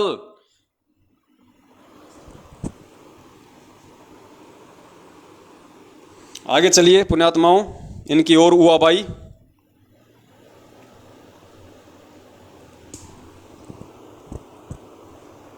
वास्तव में ये काल के दूत हैं। यह बात हमें सदगुरुदेव जी ऑडियो के माध्यम से बता चुके हैं और इनको गुरुद्रोही घोषित कर चुके हैं। लेकिन ये गुरुद्रोही यह बात स्वीकार करने को तैयार ही नहीं है कि यह आवाज संत रामपाल जी महाराज की ही है। इसके लिए गुरु जी की आवाज की लेबोरेटरी में audio authentication and speaker identity report कराई तथा गुरु जी की हैंडराइटिंग की भी जांच कराई, जिसमें यही बात सामने आई कि आवाज भी संत रामपाल जी महाराज की है, वह पत्र की राइटिंग भी संत रामपाल जी महाराज की ही है। लेकिन इन्होंने इस सच को स्वीकार करने से ही इनकार कर दिया। अपने आत्माओं ये कह रहे हैं कि जो हिसार जेल की जो ऑडियो बता के ये लोग संगत में डालते हैं, तो ये कह रहे हैं कि ये गुरुद्रोही अर्थात ये सत्सेवक अर्थात ये पवनदास कहता है कि ये ऑडियो गुरुजी की नहीं है, ये आवाज़ गुरुजी की नहीं है। तो देखो भक्तों, हमने बेंगलोर की लेबोरेटरी में जांच करवाई है और लेबोरेटरी ने साबित कर दिया कि ये आवाज़ संत रामपाल जी महाराज जी की है। पुण्यात्माओं, यहाँ पे 2 पॉइंट हैं, क्योंकि ज्ञान आधार की भक्ति है। आपने तत्व ज्ञान आधार से सोचना पड़ेगा, निर्णय लेना पड़ेगा। परम पिता परमेश्वर जी की आवाज़ को दुनिया की कौन सी लेबोरेटरी है जो चेक कर देगी? जो परमेश्वर सौद स्वरूपी है, उसकी आवाज़ को दुनिया की कौन सी लेबोरेटरी चेक कर देगी? वो लेबोरेटरी जो आज तक ये साबित नहीं कर पाई कि इंसान की उत्पत्ति कैसे हुई है। अरे वो लेबोरेटरियां, अमेरिका तक की वो लेबोरेटरियां जो ये कह रही हैं कि इंसान की उत्पत्ति बंदर से हुई है, यानी इंसान पहले बंदर था, इंसान के पूर्वज पहले बंदर थे, धीरे धीरे धीरे धीरे विकसित हुए, फिर वो बंदर से इंसान बना, ये लेबोरेटरियां। और जबकि परमपिता परमेश्वर जी ने क्या बताया कि बंदर एक अलग योनि है, मानव एक अलग योनि है। तो ये उन लेबोरेटरियों की हमें रिपोर्ट दिखाते हैं जो इंसान और बंदर को नहीं समझ पाई, वो परमपिता परमेश्वर जी की आवाज को समझ जाएगी। तो ये तो है इनकी ज्ञानहीनता। और दूसरी बात पुण्यात्माओं, अगर पवनदास अगर ये बात कह रहा है कि ये आवाज संत रामपाल जी महाराज जी की नहीं है, और तुम अगर सच्चे होते और तुम्हें यदि खुद को विश्वास होता कि ये आवाज गुरु जी की ही है, तो तुम्हारे को लेबोरेटरी में जांच कराने की क्या आवश्यकता है नालायको? अरे पवनदास अगर ये कह रहा है कि ये आवाज संत रामपाल जी की नहीं है और तुम उसको लेबोरेटरी में जांच करा रहे हो, इसका मतलब विश्वास तो तुम्हें खुद को नहीं है। पवनदास तो कल को ये कह देगा कि संत रामपाल जी महाराज जी तो आदमी नहीं है, वो तो औरत है, तो क्या तुम उनकी जांच करवाओगे? तुम उनकी जांच करवाओगे क्या संगत को दिखाने के लिए कि देखो पवनदास तो कह रहा है कि गुरुजी आदमी नहीं है, गुरुजी औरत है, और ये देखो लेबोरेटरी की जांच गुरुजी आदमी है। तो पुण्यात्माओं, ये इनकी नालायकी है, ये इनकी घटिया सोच है संगत को मूर्ख बनाने के लिए। अब इससे ज्यादा मैं इस पे कोई कमेंट्स नहीं करूंगा। आगे चलिए इन महामूर्खों की ओर। हुआ भाई, वास्तव में तो ये सच स्वीकार करना ही नहीं चाहते, ये सिर्फ संगत को गुमराह करना चाहते हैं, क्योंकि इनका उद्देश्य कुछ और है। इस बात की और भी पुष्टि करने के लिए कि ऑडियो संत रामपाल जी महाराज की ही है, गुड्डू दास की धर्मपत्नी सलोनी दासी ने, जो कि जिला अब ध्यान देना, आगे ये साबित करेंगे कि ऑडियो गुरुजी की ही है। उसके लिए ये कहते हैं कि हमने आरटीआई लगवाई जेल में, और आरटीआई लगाने वाला कौन? इनका एक चमचा, उत्तर प्रदेश के उन्नाव जिले का कोऑर्डिनेटर गुड्डू दास। और गुड्डू दास की धर्मपत्नी ने, ये वीडियो में पता नहीं आपको साफ दिखाई देगा या नहीं देगा, गुड्डू दास की धर्मपत्नी ने आरटीआई लगाई ऑडियो के लिए, और ऑडियो का जवाब, उसका आरटीआई का जवाब क्या आया? पुण्यात्माओं, आपने छोटी छोटी चीज़ों को समझना पड़ेगा। अब दास आपको दिखाएगा, पहले आप ये सुनना पूरा। गुड्डू दास की धर्मपत्नी सलोनी दासी ने, जो कि जिला उन्नाव उत्तर प्रदेश की रहने वाली है, सलोनी दासी ने right to information act 2005 under the section 6(1) के तहत जानकारी प्राप्त की, जिसमें जानकारी कुछ इस तरह से मांगी गई और जवाब जिसमें जानकारी कुछ इस तरह से मांगी गई। अर्थात ये जो सलोनी दासी है, गुड्डू दास की पत्नी, इसने आरटीआई से जो सवाल किए थे, वो सवाल क्या थे? सवालों पे गौर करना आप। जो जानकारी मांगी गई वो कुछ इस प्रकार थी। किस प्रकार थी? ध्यान से सुनना। जानकारी कुछ इस तरह से मांगी गई और जवाब इस तरह से आए। पहला सवाल था कि क्या संत रामपाल जी महाराज को जेल नियमानुसार घर वालों से फोन पर बात करने की अनुमति है? पहला सवाल क्या था? क्या संत रामपाल जी महाराज को जेल से घर वालों से बातचीत करने की अनुमति है? ये नहीं लगाई, ये नहीं पूछा कि क्या संत रामपाल जी महाराज हिसार जेल से अपने घर वालों से बात करते हैं या नहीं, ये नहीं पूछा। क्या पूछा? क्या संत रामपाल जी महाराज जी को जेल से अपने घर वालों से बात करने की अनुमति है? तो अनुमति है या नहीं है, उसका जवाब आगे से आया कि अनुमति है। ध्यान से सुनना इनका सवाल पुण्यात्माओं, कैसे मूर्ख बनाते हैं ये लोग आपको। अगर ऑडियो हिसार जेल से आ रही है या गुरुजी की है तो इनको ये पूछना चाहिए था, क्या संत रामपाल जी महाराज जी हिसार जेल से अपने घर वालों से बात करते हैं? सवाल तो ये करना चाहिए था, लेकिन सवाल क्या किया इन्होंने? क्या संत रामपाल जी को हिसार जेल से अपने घर वालों से बातचीत करने की अनुमति है? तो उन्होंने बोल दिया हाँ साहब अनुमति है। कि क्या संत रामपाल जी महाराज को जेल नियमानुसार घर वालों से फोन पर बात करने की अनुमति है? जवाब आया हाँ। दूसरा सवाल था, अगर है तो कितने मिनट की अनुमति है? दूसरा सवाल क्या है? अगर अनुमति है तो कितने मिनट की है, मतलब जानकारी ली जा रही है। ये नहीं पूछा जा रहा कि कितने मिनट बात करते हैं, ये नहीं पूछा कि कितनी मिनट बात करते हैं, ये पूछा कि कितनी मिनट बात करने की इजाजत है। तो वो तो कहेंगे भैया 5 मिनट की है इजाजत। सुनो, जवाब आया हाँ। दूसरा सवाल था, अगर है तो कितने मिनट की अनुमति है? जवाब आया 5 मिनट। तीसरा और आखिरी सवाल था कि महीने में कितने दिन बात करने की अनुमति है? तीसरा सवाल क्या किया कि महीने में उनको बात करने की कितने दिन की अनुमति है। ये नहीं पूछा कि वो महीने में कितने दिन बात करते हैं। अगर ये पूछ लेते तो असली जवाब आ जाता। वो कहते थे भैया कोई बातचीत नहीं होती है, कोई किसी प्रकार का उनका फोन वगैरह नहीं होता। लेकिन इन्होंने संगत को मूर्ख बनाने के लिए सवाल ही उस तरीके से पूछे हैं कि संगत के दिमाग में ये बात आएगी नहीं। अरे संगत के दिमाग में बात नहीं आएगी तो क्या परमात्मा के बच्चे भी संगत की तरह अंधे हैं? परमेश्वर ने किस लिए खड़ा किया हुआ है? तुम्हारे पाखंडों की, तुम्हारे षड्यंत्रों की पोल खोलने के लिए तो खड़ा किया हुआ है। तो पुण्यात्माओं, ये तो इनका सवाल जवाब का तरीका है आरटीआई का, ताकि संगत भी मूर्ख बनी रहे और सच्चाई भी सामने ना आ जाए। 5 मिनट। तीसरा और आखिरी सवाल था कि महीने में कितने दिन बात करने की अनुमति है? जवाब आया प्रतिदिन। भक्तों, इतना प्रमाण देखने के बाद भी अगर ये लोग सच को स्वीकार नहीं करते तो इनका दुर्भाग्य होगा। एक कहावत है कि सोए हुए को जगाया जा सकता है लेकिन जागे हुए को नहीं जगाया जा सकता।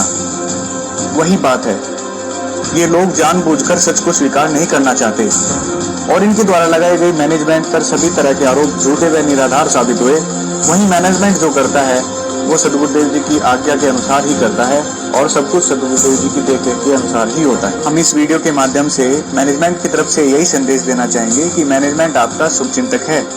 मैनेजमेंट कभी नहीं चाहेगा कि आप अपने इस अनमोल मनुष्य जीवन को बर्बाद करो। आप बहुत गलत दिशा में जा रहे हो, वहाँ से वापस आइए, सद्गुरुदेव जी से माफी मांग लीजिए तो बात बन सकती है, नहीं तो दूसरा कोई रास्ता ही नहीं है। शिष्य का कर्तव्य होता है कि हर हाल में सद्गुरुदेव जी के आदेश का पालन करें।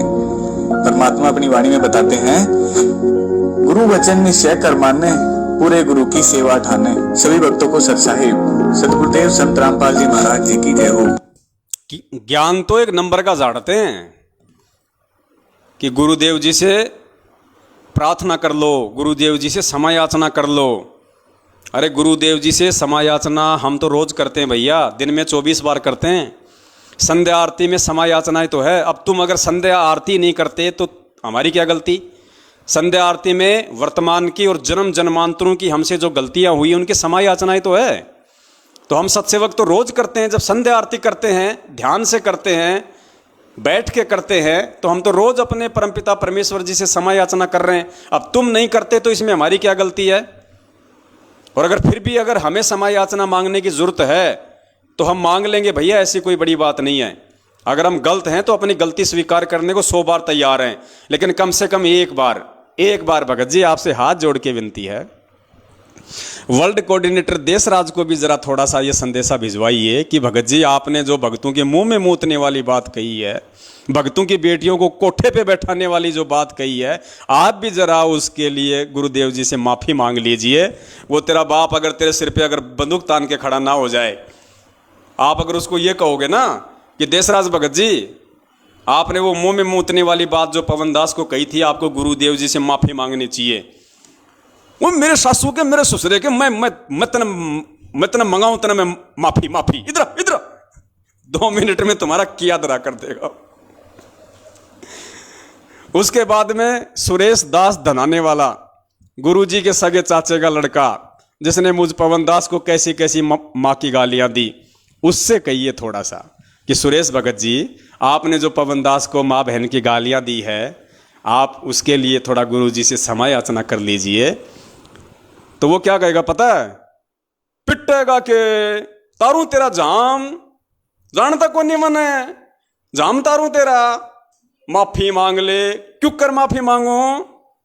तो उसके बाद में पुण्यात्माओं और कौन कौन है महापुरुष? हाँ, गेंडा स्वामी मध्य प्रदेश का स्टेट कोऑर्डिनेटर, 125 किलो वजनी, उसको कहिए कि विष्णु भगत जी आपने जो सन 2016 में जब पवन दास वहाँ पे लोगों को सच्चाई बताने के लिए गया और आप अपनी पूरी गुंडा टीम को लेके उसके ऊपर धावा बोल देते हैं, उसको लठों से मारते हैं, आप गुरुजी से क्षमा याचना कर लीजिए। तो वो क्या कहेगा? वो क्या कहेगा फिर? वो तो उसके सामने जाएगा तभी पता चलेगा वो क्या कहेगा। वो 5.5 किलो का हाथ जब तेरे ऊपर पड़ेगा ना मेरी तरह, जब तेरे समझ में आएगा उसको माफी मांगने के लिए बोलना चाहिए था कि नहीं बोलना चाहिए था। और एक वो अमित महेंद्र भगोड़े का सुपुत्र जो पवन दास को माँ बहन की गालियां देता है, उसको बोलो कि अमित भगत जी आप भी जरा गुरुजी से माफी मांग लो। वो कहेगा मेरी सासू के तेरी नाशान तोड़ूंगा, मेरी सासू के तेरी नाशान तोड़ूंगा।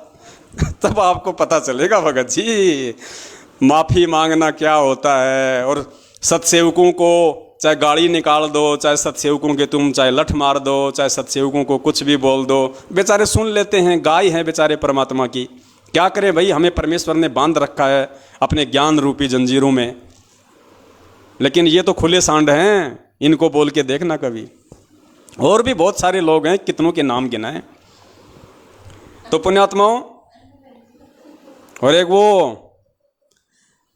झांसी की रानी, जोधपुर की रानी, राजस्थान के स्टेट कोऑर्डिनेटर प्रकाश माली की धर्मपत्नी अनु देवी, उसको भी बोलो कि बहन जी आपने जो 450 किलोमीटर दूर जो मुकेश भगत जी जयपुर वाले बैठे हुए थे और आपसे बात कर रहे थे और आप सारनाम प्राप्त करके अपने भाई के ऊपर ये झूठा इल्ज़ाम लगा रही है कि मैं पुलिस में तेरी कंप्लेंट कर दूंगी कि तू मुझे घर पे आके छेड़ता है, पड़ोसियों से मैं तेरी गवाही दिलवा दूंगी।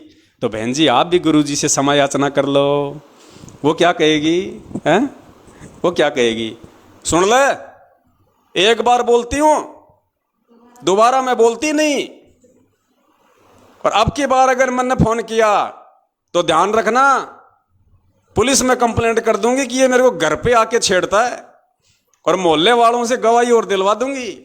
ना घर के रहोगे ना गांठ के धोबी के कुत्ते बना के छोड़ देगी वो। तो पहले इनसे कोशिश करो भाई, जरा इनसे बोलो पहले। ये तो बहुत बड़े बड़े महापुरुष हैं, तुम्हारी बातों को थोड़ी ना टालेंगे। पहले इनसे कोशिश करो कि ये परमात्मा से माफी मांग लें। ये मांग लेंगे तो फिर हम तो बहुत छोटे से जीव हैं, हम तो फिर इनसे ही माफी मांग लेंगे। गुरुदेव तो बहुत दूर की बात है, हम तो इन महान पुरुषों से और इन महारानियों से ही माफी मांग के अपना काम चला लेंगे। तो पुण्यात्माओं, ये है इन लोगों का घटिया चरित्र, इनका दोगला चरित्र।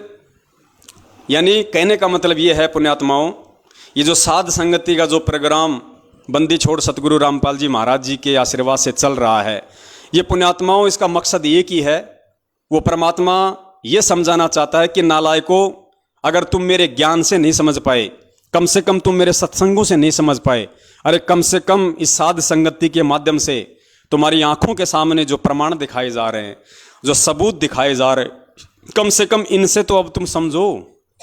और अब भी नहीं समझोगे तो क्या होगा फिर? 84 लाख योनियां हैं, फिर ना कोई समझने लायक रहोगे और ना तुम्हें कोई समझाने वाला रहेगा।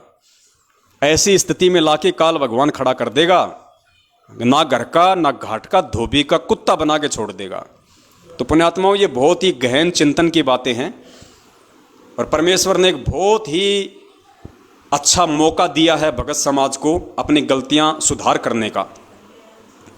अगर कोई गलतियां भी कर चुका है तो भी अब आज उसके पास में समय है, जब तक परमात्मा धरती पे है तब तक उसके पास में समय है कि वो परमेश्वर से क्षमा याचना मांग ले, परमेश्वर से माफ़ी मांग ले और अपनी जो क्रिया हैं उनको सुधार ले, अपने चरित्र में, अपने आचरण में, अपने व्यवहार में वो तब्दीली लेके आए और एक सभ्य भगत होकर उस परमपिता परमेश्वर को दिखाए, ताकि वो परमात्मा खुश हो, वो प्रसन्न हो और तुम्हें जाते जाते भक्ति का आशीर्वाद दे के चला जाए।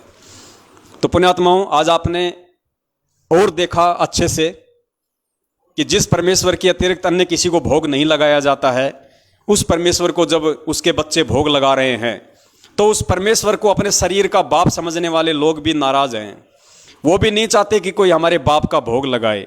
ऐसे घटिया मानसिकता पुण्यात्माओं, मैं तो ये कहता हूँ जानवर की भी नहीं हो सकती, जबकि वो तो मानव देह में है। और पुण्यात्माओं, ये इतने घटिया थे, ये आज ही नहीं है, ये लोग पहले भी इतने ही घटिया थे, ये लोग पहले भी इतने ही गिरे हुए चरित्र के थे, इन लोगों के पहले भी ऐसे ही मलिन विचार थे। इसका सबसे बड़ा आपको देते हैं प्रमाण, 2008 का ये सत्संग है परमपिता परमेश्वर सतगुरु रामपाल जी महाराज जी का। इस 2008 के सत्संग में गुरुदेव जी ने स्पष्ट कहा है, सार्वजनिक तौर पे, किसी दो व्यक्तियों के बीच में नहीं कहा, पूरी संगत को परमात्मा ने आदेशित किया, पूरी संगत को परमेश्वर ने हकीकत बताई कि उनके जो बेटा बेटी हैं उनका कैसा व्यवहार है, उनके कैसा उनका चाल चलन है। खुद गुरुजी कह रहे हैं, और गुरुजी उनको 1995 में ही त्याग चुके हैं।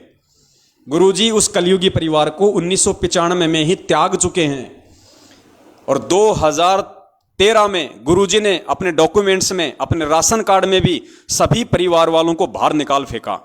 2013 का गुरुजी का जो नया राशन कार्ड था, दास ने व्हाट्सएप पे सभी को डाला हुआ है, जिसमें मात्र एक सतगुरुदेव जी का ही नाम है, बाकी गुरुजी ने सबकी एंट्री हटवा दी। यानी गुरुजी ने अपने से तो छोड़िए, अपने डॉक्यूमेंट से भी उन नालायकों को पहले से ही दूर कर रखा है, उनकी मनवश और घटिया हरकतों को देखते हुए। उसके बावजूद भी गुरुजी ने सत्संग में भी ये बात बोलनी पड़ी, ताकि संगत आगे चल के उनके षड्यंत्रों में ना फंसे, संगत आगे चल के उनको गुरुजी का बेटा बेटी, भाई बंधु, रिश्तेदार या जवाई समझ के उनके झांसे में ना आए और केवल ज्ञान को ही आधार बनाए। इसलिए गुरुजी ने बरवाला कांड से 6 साल पहले 2008 में ही सत्संग में स्पष्ट बोल दिया अपने बेटे बेटियों के विषय में। गुरुजी ने क्या कहा कि इस दास के 4 बेटा बेटी थी। पुण्यात्माओं, होने को तो वो आज भी हैं, होने को तो चारों के चारों आज भी इसी पृथ्वी पे हैं, जिंदा हैं। लेकिन गुरुजी ने 2008 में क्या कहा, परमेश्वर के शब्दों पे ध्यान देना। गुरुदेव ने ये नहीं कहा कि इस दास के शरीर के 4 बेटा बेटी हैं, ये नहीं कहा। गुरुजी ने कहा इस दास के 4 बेटा बेटी थे। पुण्यात्माओं, ये थे शब्द ध्यान रखो। परमेश्वर ने कहा कि थे, यानी अब नहीं है, यानी मैं उनका परित्याग कर चुका हूं, मैं उनको छोड़ चुका हूं। वो उस लायक नहीं है कि मैं उनको कहूं कि हैं। सुनिए परमपिता परमेश्वर जी के मुख कमल से। इस दास के 4 संतान, 2 लड़के 2 लड़की थी। इस दास के 4 संतान, 2 लड़के 2 लड़कियां थी। लास्ट में ध्यान रखना, परमेश्वर बोल रहे थी। इस दास के 4 संतान, 2 लड़के 2 लड़की थी। यदि ये दास उन्हीं में उलझ रह जाता, अब मुझे पता हुआ मेरी कितनी की खातिरदारी करूं, खूब पता है मुझे वो क्या नेचर है उनका, कैसा उनका स्वभाव। गुरुजी स्पष्ट कह रहे हैं कि मुझे अच्छे से पता था कि क्या उनका नेचर है और कैसी वो मेरी खातिरदारी करते, अर्थात आगे चल के वो मेरे साथ में कैसा व्यवहार करते। और पुण्यात्माओं, वो व्यवहार इन लोगों ने बरवाला कांड में दिखा दिया, अपना घटिया व्यवहार अपने बाप के साथ और वो व्यवहार पिछले 7 साल से आज ये संगत को दिखा रहे हैं कि हम कितना अपने गुरुदेव की, अपने बाप की इज्जत करना जानते हैं। ध्यान से सुनो, परमेश्वर कह रहे हैं इतनी बड़ी बात पुण्यात्माओं कौन बोल सकता है? अगर गुरुदेव बोल रहे हैं तो बहुत बड़ा रहस्य है इसमें। अपने बच्चों के लिए कोई नहीं बोल सकता ऐसे सार्वजनिक, लेकिन परमेश्वर ने सार्वजनिक बोलना पड़ा क्योंकि मालिक अंतर्यामी थे। उनको पता था कि आगे चल के बरवाला कांड होगा और इन्हीं नालायकों की वजह से होगा, और बरवाला कांड के बाद में मेरे बच्चों को काल के हत्या चढ़ाया जाएगा, इन्हीं नालायकों के द्वारा चढ़ाया जाएगा। और आज जिस प्रकार से उसने हमारी सत्सेवक बहन कमला दासी की, वो जो परमेश्वर को भोग लगाती है, जिसकी बड़ाई करनी चाहिए थी, जिसकी प्रशंसा करनी चाहिए थी, उस कर्म की उस चुगलखोर ने, सतगुरुदेव जी की बेटी ने, जो उनके शरीर की बेटी थी, लीलामय तरीके से उनकी कलयुगी बेटी, उसने कैसी घटिया हरकत की है। उसी परमेश्वर से प्रार्थना लगा दी, शिकायत कर दी, जिस परमेश्वर का उसकी बेटी भोग लगा रही है। तो पुण्यात्माओं, सतगुरु रामपाल जी महाराज जी की असल मायने में असली बेटी कौन हुई? वो चुगलखोर और शिकायत करने वाली, या अपने गुरुदेव को अपना परमात्मा मान के उनको भोग लगाने वाली? ये ज्ञान आधार की बात है। ये भी नहीं समझोगे तो जिंदगी में नहीं समझ पाओगे फिर। तो सुनो, पूज्य गुरुदेव जी खुद कह रहे हैं उसी मंजू के लिए और उसी अपने बेटों के लिए कि इस दास के 4 संतान थी, 2 लड़के 2 लड़की, और दास को अच्छे से पता है कि वो मेरी कैसी खातिरदारी करते, क्या उनका नेचर है, क्या उनका व्यवहार है। ध्यान से सुनो। इस दास के 4 संतान, 2 लड़के 2 लड़की थी। यदि ये दास उन्हीं में उलझ पुलझ रह जाता, अब मुझे पता हुआ मेरी कितनी की खातिरदारी करूं, खूब पता है मुझे वह क्या नेचर है उनका, कैसा उनका स्वभाव और क्या करते। एक बाप कह रहा है अपनी बेटी के बारे में कि मुझे पता है मेरी बेटी का क्या नेचर है, क्योंकि परमात्मा यहां 4 का जिक्र कर रहे हैं कि 4 संतान थी, तो 2 लड़के हैं 2 लड़कियां, तो 2 लड़कियों में एक लड़की आ गई मंजू। तो गुरुजी अपनी बेटी के बारे में कह रहे हैं कि मुझे उसके भी नेचर का पता है। तो पुण्यात्माओं, ये काल की एजेंटनी नहीं तो और क्या है? और कैसे समझाएगा परमात्मा? क्या सीना फाड़ के दिखाएगा अब तुम्हें कि ये मेरी बेटी नहीं, ये काल भगवान की भेजी हुई एजेंट है? जैसे धर्मदास जी के परिवार में काल ने मृत्यु अंध नाम का दूत भेज दिया था उसके पुत्र नारायण दास के रूप में, ऐसे ही ये जो मंजू है ये काल की एजेंटनी है, एजेंटनी। 4 संतान परमात्मा की काल के एजेंट हैं, उनका भाई, उनके रिश्तेदार। पुण्यात्माओं, परमात्मा इससे ज्यादा और क्या बताएगा?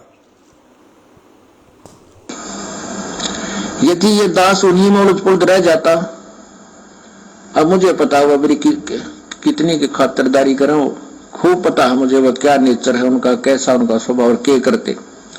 अब परमात्मा के चरणों में आया हूं, मेरे लाखों चेले बेटा बेटी हो गए। अब एक को कहता हूं जल जाना, 10 खड़े हो जाते हैं। पुण्यात्मा, विचार करना, गुरुजी जिन्हें हम उनके संतान कहते हैं, उनके लिए तो परमात्मा क्या कह रहे हैं कि इस दास के 4 बेटा बेटी थे, और संगत के लिए क्या कह रहे हैं परमात्मा कि अब इस दास के लाखों बेटा बेटी हैं। यानी आप और हमें, हम जो नाद वाले हैं, हम जो वचन के उनके पुत्र और पुत्रियां हैं, उनको परमेश्वर कह रहे हैं कि वो मेरे बेटा बेटी हैं। और जो मंजू, अंजू, नरेंद्र, बीरेंद्र, क्या क्या नाम है उनका नालायकों का, मनोज और बीरेंद्र, उनके लिए परमात्मा कहते हैं कि वो थे, अब नहीं है, अब उनको काल ने हर लिया, अब वो काल के बेटा बेटी हैं, मेरे नहीं हैं। मेरी कितनी की खातिरदारी करूं, खूब पता है मुझे वह क्या नेचर है उनका, कैसा उनका स्वभाव और क्या करते। अब परमात्मा के चरणों में आया हूं, मेरे लाखों चेले बेटा बेटी हो गए। अब एक को कहता हूं जल जाना, 10 खड़े हो जाते हैं। ये क्या कारण है? क्योंकि मैंने परमात्मा की भक्ति का रटना लाई, और उस भक्ति की शक्ति से इन बच्चों में इतनी श्रद्धा बन गई, जब हाथों पर रखूं अपने गुरुदेव को। अब गुरुजी कह रहे हैं कि एक को कहता हूं कि भाई 1 गिलास पानी का लाना, तो गुरुजी कह रहे हैं कि 10 जने लेके खड़े हो जाते हैं। अब पुण्यात्माओं, एक बात बताओ, कल को यदि गुरुजी के अलावा कोई और भगवान होता है यहाँ पे, जिस कबीर जी की आप लोग फोटो का जो प्रकट दिवस मनाते हो, अगर वो कबीर जी भी होते अगर साक्षात, और अपने गुरुजी भी यहाँ पे सत्संग कर रहे हैं, और कल को अगर कोई अपने गुरुजी किसी भगत को कहें या उस कमला बहन को कहें कि बेटी 1 गिलास जरा पानी का पिलाना, और वो बहन अपने पिताजी को एक गिलास पानी का लाके देती है, और कोई इस नालायक को कहे, मंजू को, कि देख रे वो कमला तो गुरुजी को पानी पिला रही है, शिकायत लगाई इसकी कबीर जी से। अब वो तुरंत जाएगी कबीर जी के पास में और कहेगी, भगवान भगवान, हाँ बेटा वो देख भगवान वो गुरुजी को पानी पिला रही है, वो गुरुजी को पानी पिला रही है। और क्या वो भगवान ये कह देगा जो खुद ये कहता है कि गुरु बड़े हैं गोविंद से, यानी गुरु तो मेरे से भी बड़ा है, और जो गुरु की सेवा कर रहा है, जो गुरु को भोग लगा रहा है, जो गुरु को पानी पिला रहा है, जलराम पिला रहा है, क्या वो भगवान ये जवाब दे सकता है कि मेरे को बता उनके नाम क्या है, उनका नंबर नोट कर, मैं उनको गुरुद्रोही डिक्लेयर कर दूंगा? पुण्यात्माओं, कभी हो सकता है ऐसा? अरे जो परमपिता परमेश्वर सतगुरु रामपाल जी महाराज जी, एकमात्र सारी सृष्टि का रचनहार पालनहार, सबका बाप, वो तो सबका बाप तो है ही, वो सब बापों का बाप है वो। और उसको जब उसकी बेटी भोग लगा रही है, अपने बाप को सबसे पहले देसी घी का माल खिला रही है, माल, इनकी तरह डालडा का नहीं खिलाते, देसी घी का माल खिला रही है अपने बाप को, और उसके बाद में खुद खा रही है मस्ती से, और खा खा के लाल हो रही है, और इन चुगलखोरों के गाल पिचक रहे हैं। तो भाई ये शिकायतें करेंगे और क्या करेंगे इससे ज्यादा। तो पुण्यात्माओं, दया है आप और हम सभी के ऊपर, जो परमपिता परमेश्वर ने ज्ञान की मेहर बख्शी हुई है, क्योंकि ज्ञान नहीं तो ये मार्ग नहीं, ये वर्तमान का पिछली पीढ़ी का जो समय परमेश्वर ने चुना है, ये ज्ञान मार्ग है। और जिसने ज्ञान को आधार नहीं बनाया, वो 84 लाख योनियों में जाने को भी तैयार है, ये नोट कर लेना। क्योंकि अगर ऐसे ही अगर परमात्मा ने मूर्खता में, नादानी में, यदि गफलतबाजी में ही सतलोक भेजना होता, तो 650 साल पहले बहुत अच्छा माहौल था। ना ये समाज की गंदगी थी, ना ये दुनिया भर के भौतिक संसाधन थे, आदमी इतने नेक थे, शुद्ध विचार थे, मन में इतने गंदे विचार, ये दारू, ये मांसाहार कुछ नहीं थे। उस समय तो हम बहुत जल्दी पार हो जाते, लेकिन पुण्यात्मा उस समय ज्ञान नहीं था, ज्ञान आधार नहीं था पर हमारे पास। हम गुरु को भगवान नहीं मान पाए, हम गुरु को गुरु ही मानते रहे।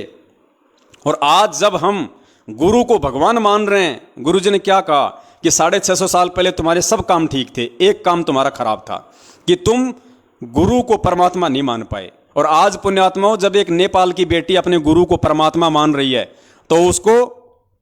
तो देखो उसको धमकाया जा रहा है, उसको डराया जा रहा है, शिकायतें लगाई जा रही है उसकी। और शिकायतें किससे लगा रही है वो नालायक? भगवान से शिकायत लगा रही है, और भगवान को कह रही है कि गुरुजी वो नेपाल की वो कमला दासी है, और वो फल फ्रूट का भोग लगाती है परमात्मा को। अरे कौन से परमात्मा को लगा रही है नालायक? तू कौन से परमात्मा से शिकायत कर रही है, और कौन से परमात्मा के लिए बोल रही है? तू क्या समझ रही है परमात्मा को?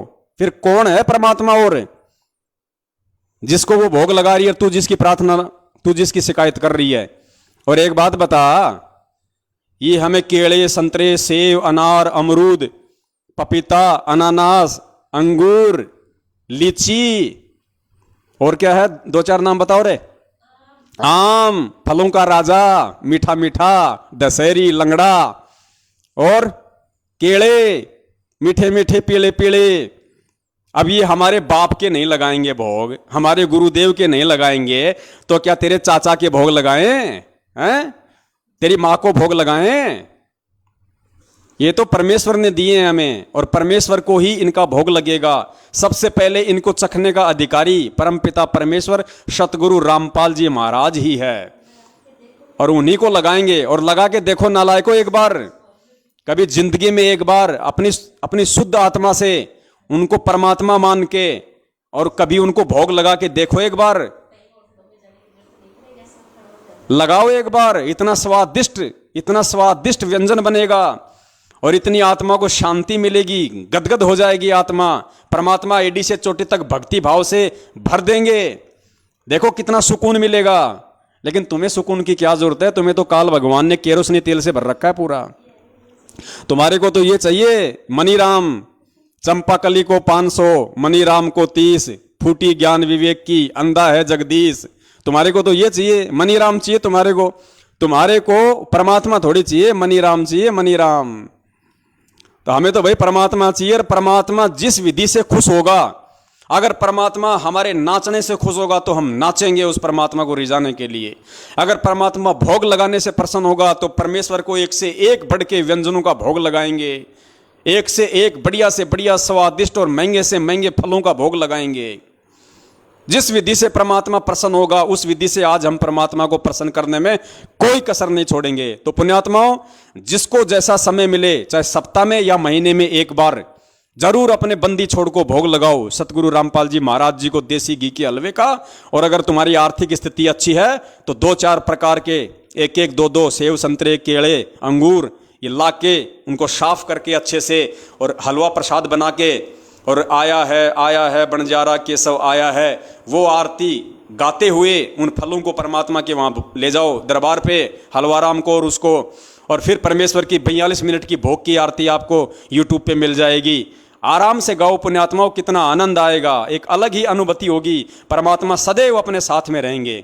अरे धर्मदास जी को क्या कहा था परमात्मा ने? परमात्मा ने अपने मिलने की विधि क्या बताई? परमात्मा ने कहा कि जहां धार्मिक भंडारे होते हैं वहां मैं अवश्य आता हूं।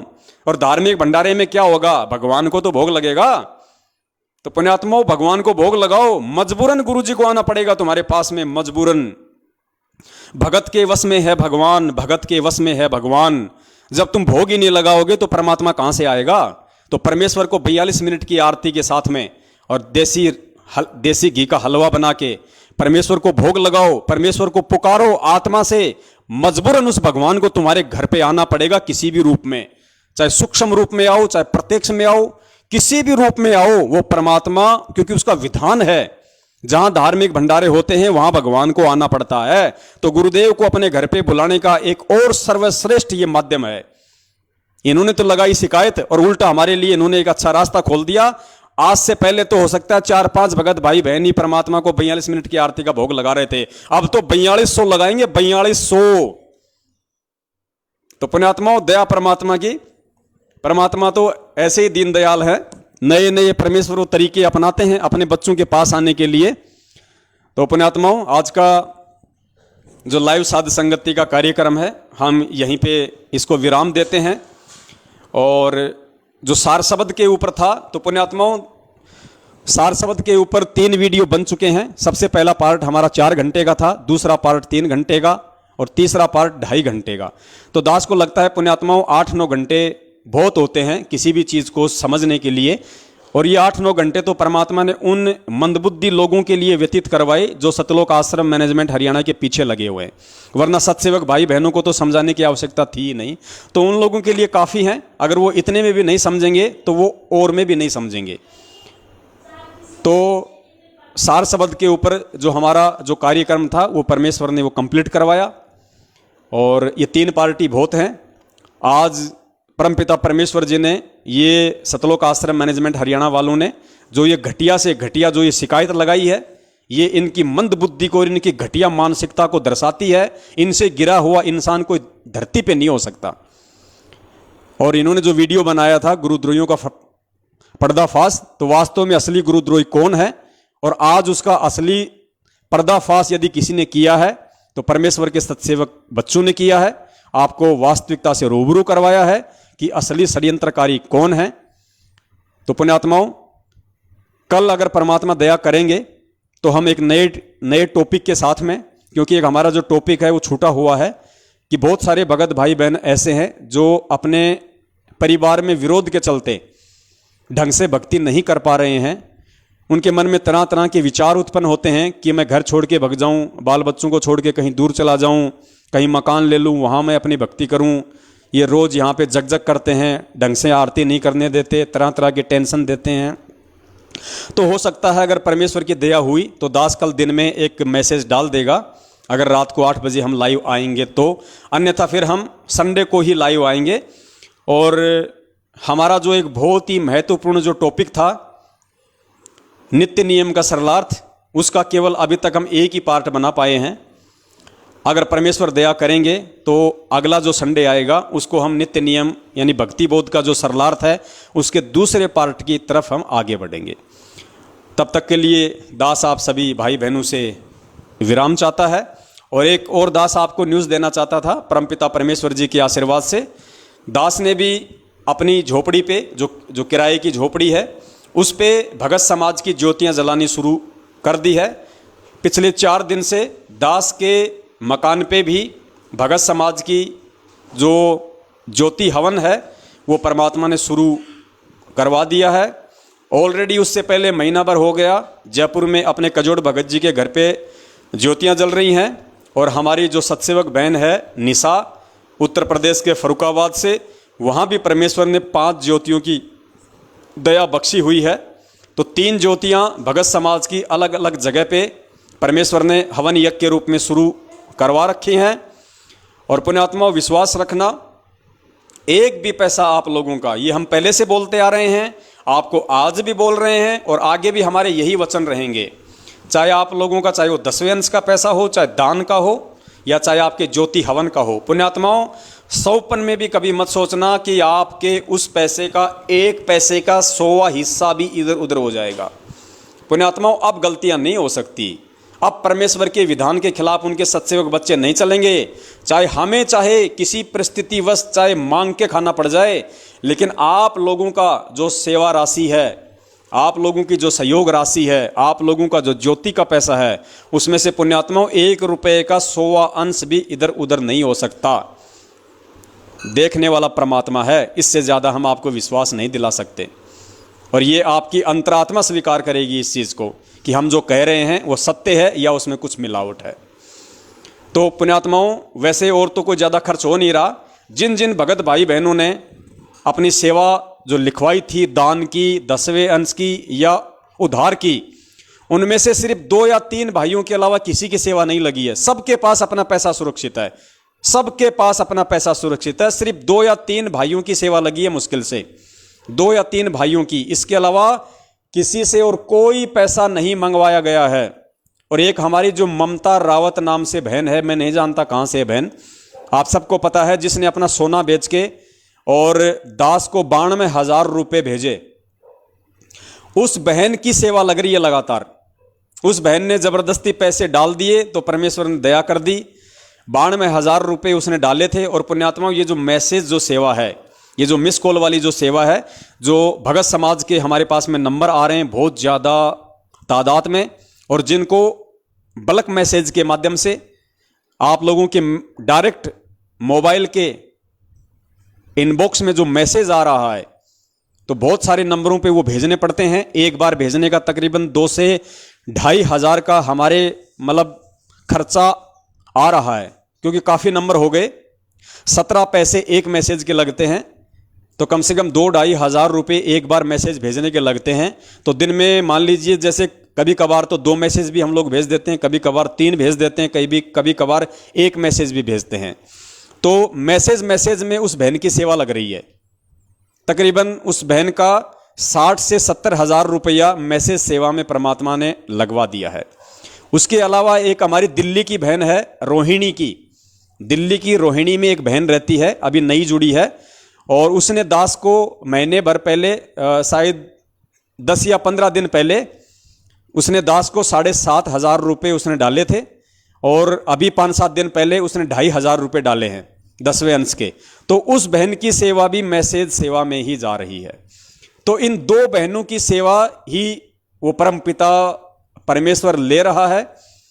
और इसके अलावा जिन्होंने अपनी एंट्रियां सतसेवकों के पास में लिखवाई हैं, कई लाखों में, वो एंट्रियां सुरक्षित हैं। केवल 2 या 3 भगतों की एंट्री गई है, शायद एक भगत की तो 7,000 की, एक की शायद 12,000 की, एक की शायद ऐसे कुछ 10-12 हज़ार रुपये की। उनके अलावा आपकी एंट्री आपके पास में है, आपके पैसे आपके पास में है। पुण्यात्माओं, आपको लगे वो पैसे यदि आप किसी और काम में लेना चाहें, आप जी शौक से लीजिए। आप ये ना सोचना कि हमने लिखवा दिए तो हम सतसेवकों को ही देंगे, नहीं।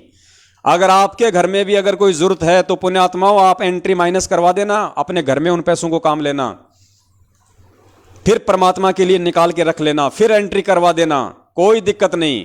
आपको लगता है संगत में और कोई भगत भाई बहन है जिसको अर्जेंट है, जिसको आप जानते हो और वास्तव में उसको पैसे की जरूरत है उधार रूप में, आप अपनी एंट्री इधर से माइनस करवाओ, उस भाई बहन की मदद करो, कोई दिक्कत नहीं पुण्यात्माओं। हमें देखो, हम तो आपका पैसा वहीं लगाएंगे जहां पे वास्तव में जरूरत होगी। जबरदस्ती आप लोगों से ले लेके बांटने का काम नहीं है हमारा। तो फिलहाल जो सबसे बड़ी सेवा चल रही है वो केवल ये मैसेज सेवा है। तो मैसेज सेवा में ही हमें पैसों की जरूरत पड़ेगी। तो जब भी हमें जरूरत पड़ेगी तभी आपको मधु बहन या आपको कजोड़ भगत जी आपको फ़ोन करेंगे। तो केवल मैसेज सेवा के लिए ही आपने अकाउंट में वो पैसे डालने हैं ताकि हम उसको भेजें। वो हमारे को मैसेज का बैलेंस डाले, क्योंकि 1 लाख मैसेज हमारे को 17,000 रुपये में मिलते हैं और 1 लाख मैसेज 5 से 7 दिन में हो जाते हैं पूरे। 5 से 7 दिन में मैक्सिमम वो मैसेज पूरे हो जाते हैं। तो अभी तक जो भी सेवा जाएगी परमेश्वर की दया से, क्योंकि देखो आप लोगों की बैठे बैठे सेवा बन रही है, भक्तों के नंबर भी आप भेज रहे हो, मैसेज भी आपके सहयोग से जा रहा है और उन मैसेजों को देख देख के, उन वीडियो को देख देख के पुण्यात्माएं जाग रही हैं, भ्रमित होने से बच रही हैं, अज्ञानता में जाने से बच रही हैं, काल एजेंटों के झांसे में फंसने से बच रही हैं, उधर से निकल के सत्सेवक बन रही हैं, ज्ञान को आधार बना के भक्ति कर रही हैं। तो पुण्यात्माओं, आप लोगों की उस सेवा से देखो कितनी बड़ी सेवा परमात्मा करवा रहे हैं। अपने भटके हुए बच्चों को वापस भक्ति मार्ग पे लेके आ रहे हैं। गुरु जी क्या कहते हैं, एक कसाई से 1 करोड़ गायों को छुटवाने का जितना पुण्य मिलता है, उतना पुण्य एक आत्मा को परमात्मा की भक्ति पे लगाने का मिलता है। तो आपके इस 10वें अंश और दान के पैसे से जो ये मैसेज सेवा परमात्मा ने शुरू करवाई है, पुण्यात्माओं, कितने हमारे हजारों सैकड़ों की संख्या में भगत भाई बहन रोजाना इन काल एजेंटों से छूट के, इन कसाईयों के बाड़े से छूट के परमेश्वर के भक्ति मार्ग पे वापस आ रहे हैं। तो ये सारा का सारा जो पुण्य है, जो क्रेडिट है, ये पुण्यात्माओं आपके सहयोग से हो रहा है। ये परमेश्वर आपके ही खाते में डालेगा। तो देखो परमेश्वर ने कैसे बैठे बैठे आप लोगों को सेवा दी हुई है। आपका पैसा कोई हरियाणा के जाट आरक्षण में नहीं जा रहा, आपका पैसा कोई नरेंद्र मोदी की चापलूसी में या उसके समर्थन में नहीं जा रहा, उसके लिए चुनावों के प्रचार प्रसार में नहीं जा रहा, ओम प्रकाश चौटाला या कांग्रेस के प्रचार प्रसार में नहीं जा रहा, आनंदपाल सिंह की सीबीआई जांच में आपका पैसा नहीं दिया जा रहा। ये घटिया कुकर्म करने के लिए तो ये मैनेजमेंट ही काफ़ी है। हम तो परमेश्वर के विधान पे चलेंगे और आपकी सेवा का उसी जगह 100% सत्य प्रयोग होगा जहां से आपको परमेश्वर रिटर्न देगा। आपको परमेश्वर दिन दोगुनी रात चौगुनी वृद्धि देगा, क्योंकि आपका दान सुपात्रों के पास जा रहा है, आपका दान अधिकारियों के पास जा रहा है, आपका दान ठोर ठिकाने जा रहा है। आपके दान का कोई भी भगत अपने पर्सनल जीवन में 1 पैसा भी यूज नहीं ले रहा और ना ही लेगा। तो पुण्यात्माओं, हम परमेश्वर के सच्चे सेवक हैं, आप और हम सभी परमेश्वर की सच्ची सेवा में लगे हुए हैं। अब हम गफलतबाजियां नहीं कर सकते और जो गफलतबाजी हमसे पहले हुई हैं उनके लिए हम बार बार परमात्मा से क्षमा याचना करते हैं और आगे से परमेश्वर से प्रार्थना करते हैं कि परमेश्वर ऐसे ही अपने बच्चों को सद्बुद्धि दिए रखना, ताकि परमेश्वर हम सदा आपके कृपा पात्र बने रहें, आपकी दया आपकी दृष्टि सदा हम नीचों पे बनी रहे। इसी के साथ दास अपने शब्दों को विराम देता है। आप सभी भगत भाई बहनों का धन्यवाद करता है जो आप लाइव साध संगति में जुड़े रहे, अपना कीमती समय दिया। सत साहिब बंदी छोड़ सतगुरु रामपाल जी महाराज की जय हो। सत साहिब।